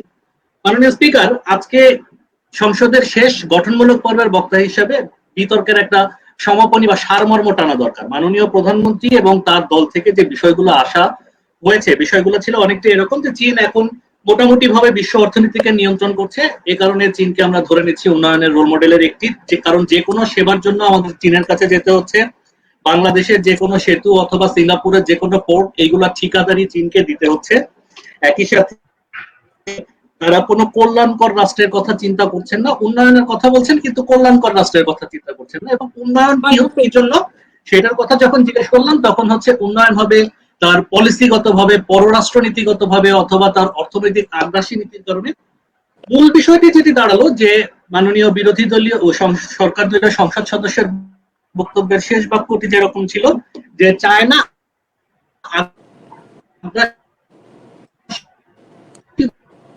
ভূমিকা পালন করে, গল্পগুলো মাননীয় স্পিকার খুবই খুবই দুঃখজনক একটি জায়গা আছে। এর বিপরীতে দাঁড়িয়ে আমরা যে কথাটি বলেছি, আমরা বলার চেষ্টা করেছি যে চায়নার এখন পর্যন্ত মানুষগুলো দরিদ্র সীমার নিচে বাস করছে। অন্যান্য দেশের রাষ্ট্রের তুলনায় চায়নার লেখাপড়ার মান ভালো না। বিরোধী সরকার দলীয় সংসদ সদস্য স্বীকার করেছেন যে চায়নার থেকে প্রচুর বাইরে পড়তে যাচ্ছে। কতজন মানুষ বাইরের থেকে চায়নাতে পড়তে আসছে সেটি একটি প্রশ্ন, উত্তরটি তিনি দেননি। পরের বিষয় হচ্ছে যে চায়নাতে এখন পর্যন্ত ভয়াবহ রকমের লিঙ্গ বৈষম্য রয়েছে। এখন পর্যন্ত চায়নাতে স্পিকার শুনতে পাচ্ছি না। হ্যাঁ, এতক্ষণ ঠিক ছিল, এখন বক্তব্য রাখার সময় এরকম করছে। উন্নয়নের গতি শ্লথ হয়ে গেছে।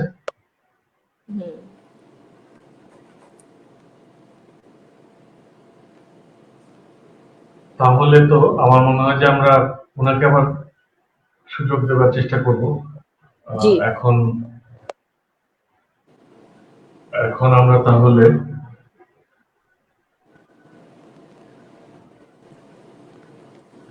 আচ্ছা, এখন কোথায়?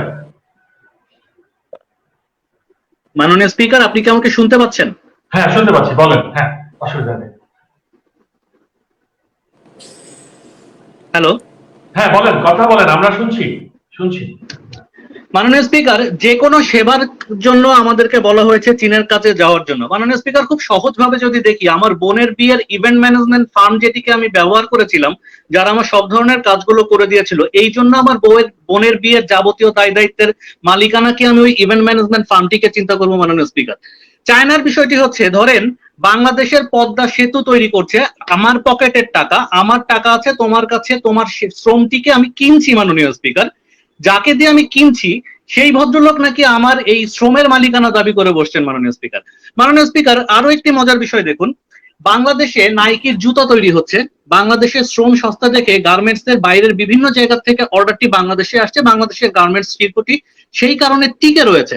এখন আমি যদি দাবি করে থাকি বিশ্বের সকল গার্মেন্টস ব্যবসার নিয়ন্ত্রণ বাংলাদেশের হাতে, কারণ বাংলাদেশ এই পণ্যগুলো তৈরি করে ওই সমস্ত জায়গাগুলোতে সরবরাহ করছে, তাহলে মাননীয় স্পিকার যে বিষয়টি দাঁড়ায় হুবহু সেই বিষয়টি রয়েছে চায়নার ক্ষেত্রে যে বিষয়টি তারা দাবি করছেন। মাননীয় স্পিকার, আজকে খুব সহজ একটি জায়গা থেকে, মানে যদি বিতর্কটিকে আরেকবার দেখা যায় মাননীয় স্পিকার, যে তাদের যে দাবিটি, তারা পররাষ্ট্র নীতির উন্নয়ন ঘটাবেন, তারা বৈশ্বিক আগ্রাসন তৈরি করছেন, কিন্তু তাদের জনগণের আলটিমেটলি কোনো উন্নয়ন হচ্ছে না। মাননীয় স্পিকার, তাদের বাক স্বাধীনতা ফিরে আসছে না। পররাষ্ট্র নীতিতে আমরা আরেকটি দেশকে দাবিয়ে রাখার চেষ্টা করছি, কিন্তু আমার দেশের মানুষের উন্নয়নটা কোথায় হচ্ছে সেটি আজকের বক্তব্যের বিষয় না। মাননীয় স্পিকার, তাহলে উন্নয়নের, টেকসই উন্নয়ন যে শব্দটি উচ্চারণ করেছেন আপনারা, কল্যাণকর রাষ্ট্রের কথা বলেননি, কিন্তু টেকসই উন্নয়নের কথা বলেছেন। তাহলে এই টেকসই উন্নয়নটি কি, কিসের জন্য, কার জন্য, এই উন্নয়নের সময়টুকু কতটুকু? আজকে মাননীয় সরকার দলীয় সংসদ সদস্য তিনি বলে গেছেন যে একটি কমিউনিস্ট রাষ্ট্র কিভাবে এখন আবার নতুন করে বিশ্বকে নিয়ন্ত্রণ করার চেষ্টা করছে। আপনার জানায় ছোট্ট একটি ভুল আছে, চীন এখন সরাসরি কমিউনিস্ট রাষ্ট্র না, চীনে এখন দ্বৈত নীতি বিদ্যমান, লিবারাল ডেমোক্রেসি নামে একটি বিষয় চলছে, যেখানে তাদের কমিউনিজম দরকার তারা কমিউনিজম ব্যবহার করছে, যেখানে ব্যবসা করার জন্য তাদের ডেমোক্রেটিক কান্ট্রিগুলোর সাথে যে ধরনের সম্পর্ক ব্যবহার করা দরকার তারা সেই ধরনের সম্পর্কটি ব্যবহার করছেন। মাননীয় স্পিকার, আমরা যে জায়গাটিতে আজকে বক্তব্য করার চেষ্টা, আমাদের বক্তব্য দেওয়ার চেষ্টা করছি, সেটি হচ্ছে যে একটি রাষ্ট্রকে যদি আপনি বলেন যে সে অর্থনৈতিকভাবে কোন একটি জায়গাকে নিয়ন্ত্রণ করার চেষ্টা করছে, তাহলে তাকে দেখাতে হবে যে অধিকাংশ জায়গাগুলোতে তার এই আধিপত্যটি রয়েছে।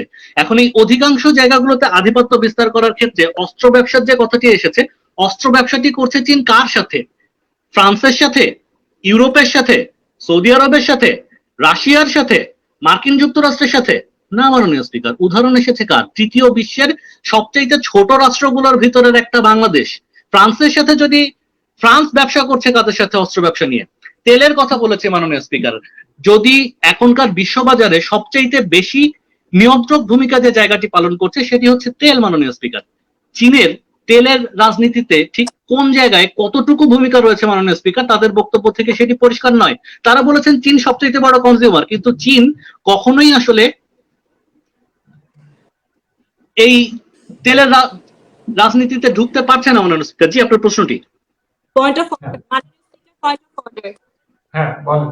মাননীয় স্পিকার, পয়েন্ট অফ প্রিভিলেজ তুলেছিলাম, যেটা মামুন ভাই গ্রহণ করেননি, ঠিক আছে, বাট উনি বিরোধী দলের তৃতীয় বক্তা হয়ে উনি কিন্তু নতুন যুক্তি আনতে পারেন না, উনি এখন যেটা নতুন যুক্তি আনছেন।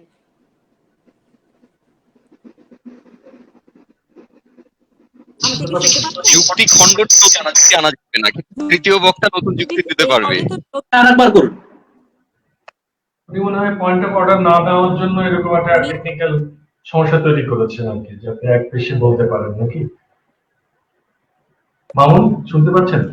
জি আমি শুনতে পাচ্ছি এখন, কিন্তু আমি শেষ 30 সেকেন্ড শুনতে পাইনি। মাননীয় স্পিকার, যে এখন তো নতুন যুক্তি উপস্থাপনের কথা না, মানে তাই না? আমি তো নতুন যুক্তি, আমি শেষ করি বিশু ভাই, আমি কোনো নতুন যুক্তি উপস্থাপন করিনি মাননীয় স্পিকার। ওনারা যে যুক্তিগুলো দিয়েছেন সেই যুক্তিগুলোর খণ্ডনে আসলে কি বিষয়গুলো আসে সেইভাবে আমি বক্তব্যটি যুক্তি খণ্ডন পর্বে আনা যাবে না, এখন যেহেতু গঠনমূলক পর্ব এখনো চলছে সেখানে বোধহয় এইটুকু সুযোগ ছিল। যাই হোক, আপনি শেষ করেন, আমার মনে হয় আপনার প্রযুক্তি ভ্রান্তি আপনাকে সুযোগ দিচ্ছে। হ্যাঁ, পয়েন্ট অফ ইনফরমেশনটা মামুন। হ্যাঁ মামুন, একটা জিনিস একটু জানতেই চাই যে চীনের শাসনতান্ত্রিক কাঠামো আমরাও জানি সেটা একদম মাও সে তুং এর যে সমাজতন্ত্র সেটি না, কিন্তু সেটিকে লিবারেল ডেমোক্রেসি, এই তথ্যের উৎস কি বা কিসের ভিত্তিতে আমরা ডেমোক্রেসি এবং লিবারেল এই দুইটা শব্দকে চীনের শাসনতান্ত্রিক ব্যবস্থার এটাকে সঙ্গে চীনের তুলনা করছি? শাসনতান্ত্রিক ব্যবস্থাটাকে এক্সাক্ট ওয়ার্ডিং করলে যেটা দাঁড়ায় লিবারেল কমিউনিজম। এখন লিবারেল কমিউনিজম যদি লিবারেল হয় তাহলে বাকি অংশটুকু অটোমেটিক্যালি সম্পূরক ভাবে চলে আসে। এটাকে বুঝে নিতে হবে যে অর্ধেক যদি কমিউনিজম হয় বাকিটুকু তো আর ধর্মতাত্ত্বিক কোনো বিষয় আসবে না, বাকিটুকু গণতন্ত্রই আসতে হবে। সেই সূত্রে অর্ধেক লিবারেল কমিউনিজম, অর্ধেক লিবারেল বিষয়। মাননীয় স্পিকার, আমরা যে কথাটি আমাদের জায়গা থেকে বলার চেষ্টা করছি, আমি শেষ করছি, সেটি হচ্ছে যে আমরা সেই উন্নয়নের কথা বলেছি, আমরা পরিবেশের উন্নয়নের কথা দেখিয়েছি, আমরা অর্থনৈতিক ভাবে দেখেছি যে আসলে চীনের পক্ষে যে কথাগুলো বলা হচ্ছে এটি সাময়িক ঠুনকো। কারণ শুধুমাত্র মাস্ক আর ওই চায়না মোবাইল দিয়ে, মাননীয় স্পিকার, বিশ্ব অর্থনীতির তৃতীয় বিশ্বের দেশগুলোতে চায়না মাল হিসেবে পরিচিতি পাওয়া যায় মাননীয় স্পিকার। কিন্তু সাস্টেইনেবল বা টেকসই যে শব্দটি, টেকসই শব্দটির ক্ষেত্রে মাননীয় স্পিকার এই কথাটি আসে না। মোবাইল ফোন কিনতে গেলে টেকসই মোবাইল কেনার জন্য আপনি অ্যাপেল অথবা স্যামসাং কেনেন, আপনি অপ্পো অথবা চায়নার সিম্ফনি ফোনটি কেনেন না মাননীয় স্পিকার। এই জায়গাটিতে হচ্ছে শেষের দিকে রয়েছে। শেষ করবো মাননীয় স্পিকার যে কথাটিতে, যে আমরা উন্নয়নের সাথে পররাষ্ট্রনীতি, আগ্রাসী উন্নয়ন নীতির সাথে জনগণের কথাটিকে বিবেচনায় রেখে আমাদের বক্তব্যটি শেষ করেছি। আপনাদের জন্য সর্বশেষ বক্তব্য হেলাল হাফিজের মতো, যে আপনারা নিউট্রন বোমাটা বোঝেন, সাথে সাথে মানুষটিকেও বোঝেন। যতদিন মানুষটি বুঝবেন না ততদিন নিউট্রন বোমার ভিতরেই পাক খাবেন, উন্নয়নও হবে না, টেকসইও হবে না, গল্পও থাকবে না। ভবিষ্যৎ গল্পগুলো তৈরি করার জন্য আমাদেরকে বোঝা উচিত। অনেক ধন্যবাদ মামুন চৌধুরী, বিরোধী দলীয় সংসদ সদস্য। এবার আমরা যুক্তি খণ্ডন পর্বে চলে যাচ্ছি। যুক্তি খণ্ডন পর্বের শুরুতে বিরোধী দলীয় নেতা শরীফুদ্দিন রানা।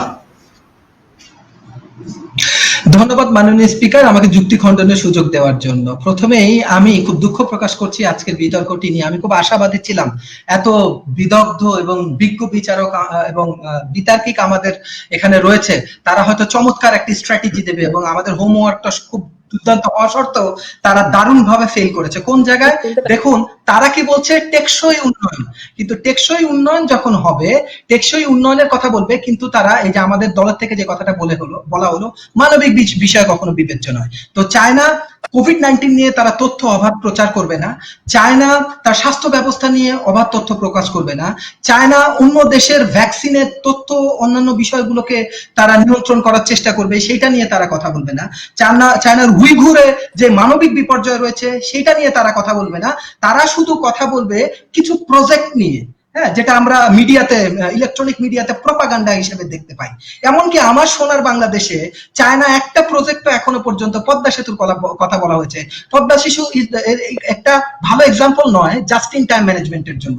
আমি মালয়েশিয়া রয়েছি, মালয়েশিয়ার এক্সাম্পল কথা বলি। 94 বছর বয়সে যখন মাহাতির মোহাম্মদ এসেছিলেন, তখন আসার পরে প্রথম এই প্রজেক্টের চুক্তিগুলো আমাদের সম্পর্কে জানতে হবে। প্রফেশনালি আমি গভীরভাবে এটার সাথে ইনভলভ করে আমি জানতে পারি যে এই বিষয়গুলো কিভাবে হয়। সেখানে একটা চুক্তিও মাহাতির মোহাম্মদ গ্রহণ করেনি, অধিকাংশ চুক্তি বাতিল করে দিয়েছেন। কেন বাতিল করে দিয়েছিলেন এবং তার প্রমাণ দেখছেন কোভিড-19 মালয়েশিয়া খুব ভালোই কাজ করেছে।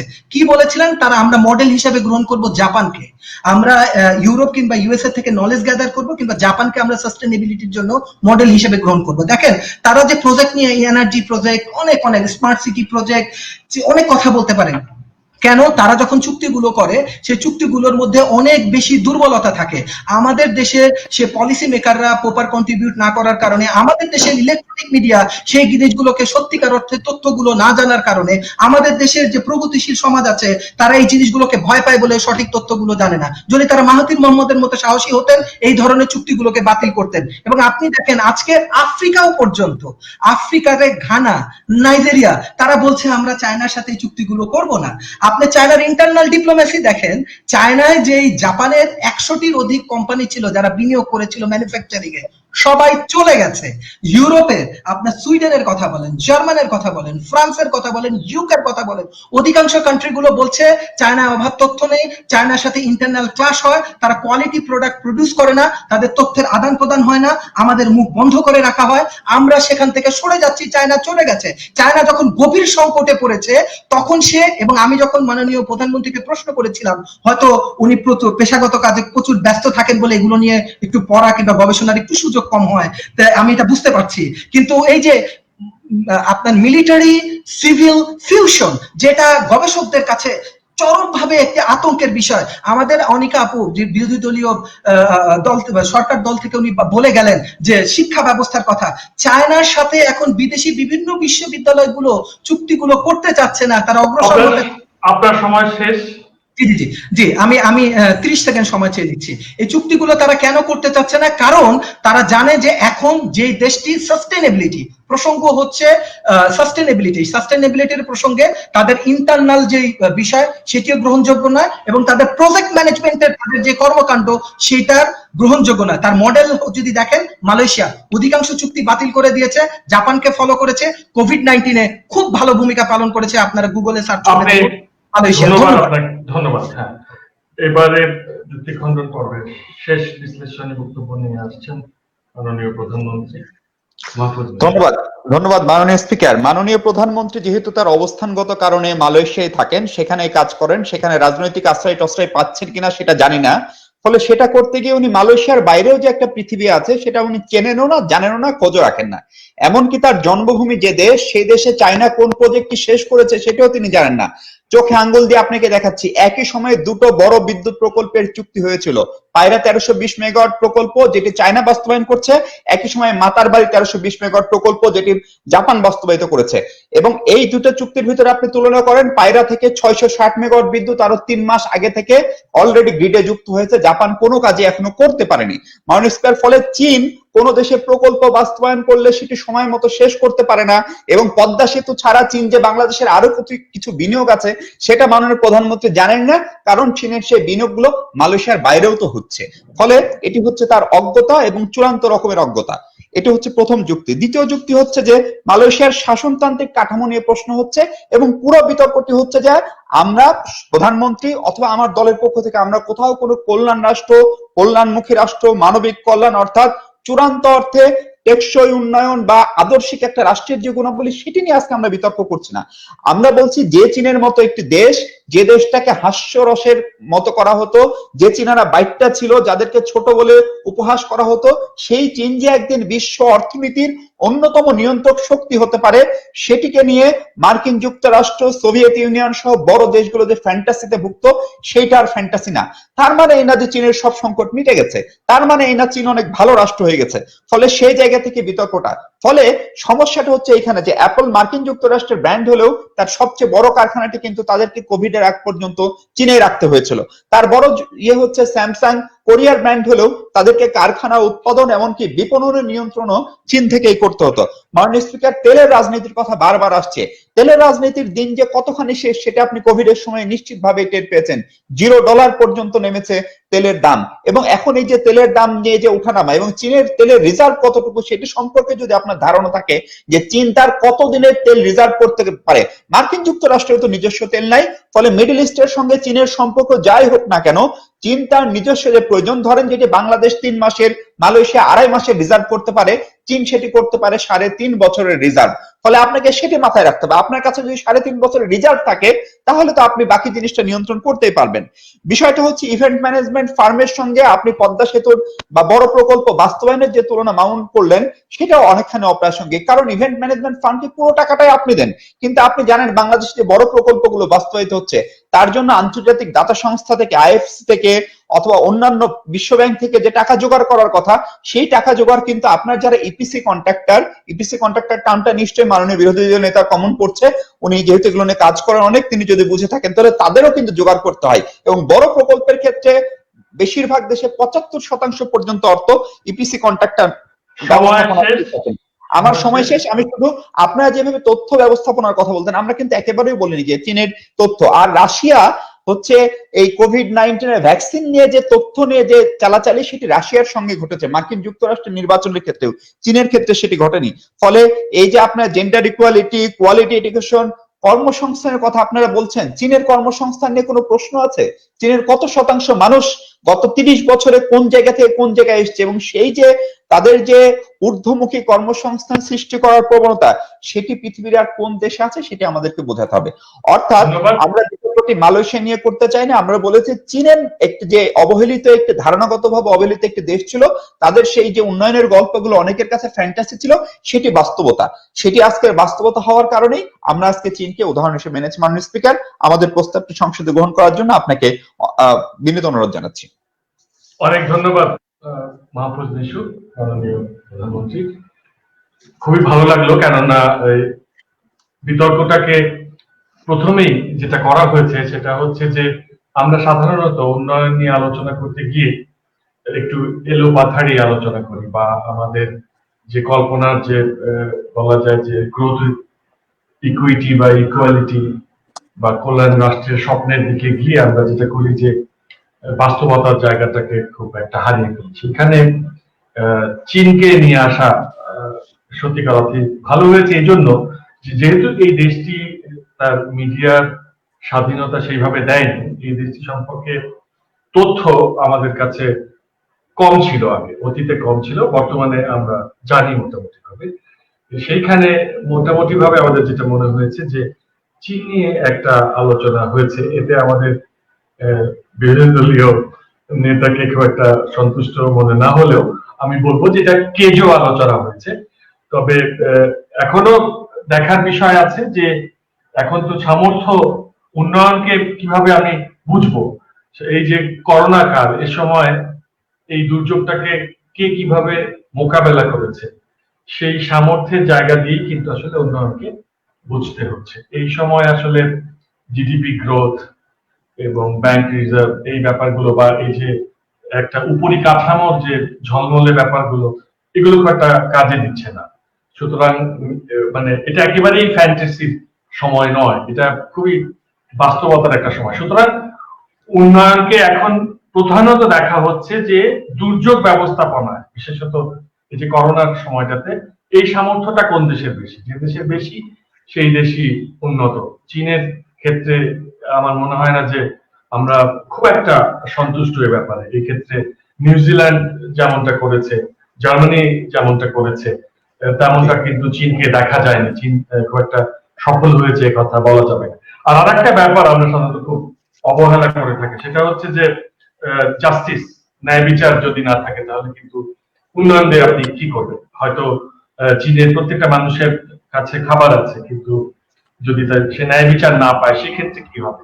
আপনাদের ওই গল্পটা নিশ্চয়ই মনে আছে যে একবার তখন দুই ভাগ জার্মানি ছিল, তখন পূর্ব জার্মানির একটা কুকুর পশ্চিম জার্মানিতে এসেছিল, এবং পশ্চিম জার্মানির কুকুর বলছিল যে তোমাদের তো ওখানে খাওয়া দাওয়ার কোনো অভাব নেই, তুমি তাহলে এখানে আসছো কেন? বলছে যে ওখানে আমি খেতে পাই, সব ঠিক আছে, কিন্তু আমার ঘেউ ঘেউ করার, শব্দ করার স্বাধীনতা নেই। আমি ওই স্বাধীনতার জন্য পূর্ব জার্মানি থেকে পশ্চিম জার্মানিতে ছুটে এসেছি, একটু কম খেলেও আমি এই মুক্তি চাই।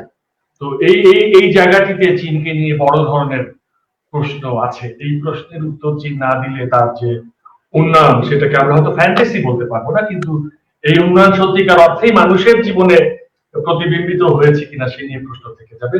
আর একটা বিষয় হচ্ছে ভুটানকে আমরা খুব একটা উন্নত দেশ হিসেবে মনে করি না, কেননা ভুটানের উন্নয়ন নিয়ে কোনো ফ্যান্টাসি নেই আমাদের, বা হলিউডও কখনো ভাবেনি যে ভুটানের উন্নয়নের কথা বলবে। কিন্তু এই করোনার সময় যদি তাকিয়ে দেখেন, তাহলে আপনি ভুটানকে দেখেন, আপনি ভারতের কেরালা রাজ্যকে দেখেন, আমার মনে হয় যে উন্নয়নের নিয়ে যে সমস্ত বই পুস্তক আছে, অর্থনীতির ছাত্রছাত্রীরা এখানে আছে, সুতরাং এ নিয়ে আমার আর বাড়িয়ে কিছু বলা উচিত হবে না। কিন্তু আমার মনে হয় যে এই করোনার অভিজ্ঞতা থেকে উন্নয়ন পুনর্ভাবনার একটা জায়গায় আমরা পৌঁছে যাব, যে ভুটানের যে সবসময় তারা সুখকে, হ্যাপিনেস ইন্ডেক্সকে গুরুত্ব দিয়েছে, সেটাকে কিন্তু এখন আর অবহেলা করার কোনো সুযোগ নেই। আমরা কিন্তু বলতে পারবো না যে কি এক কল্পনার কথা তোমরা বলো, সারাক্ষণ এসে বলো যে সুখ দরকার, সুখ দরকার।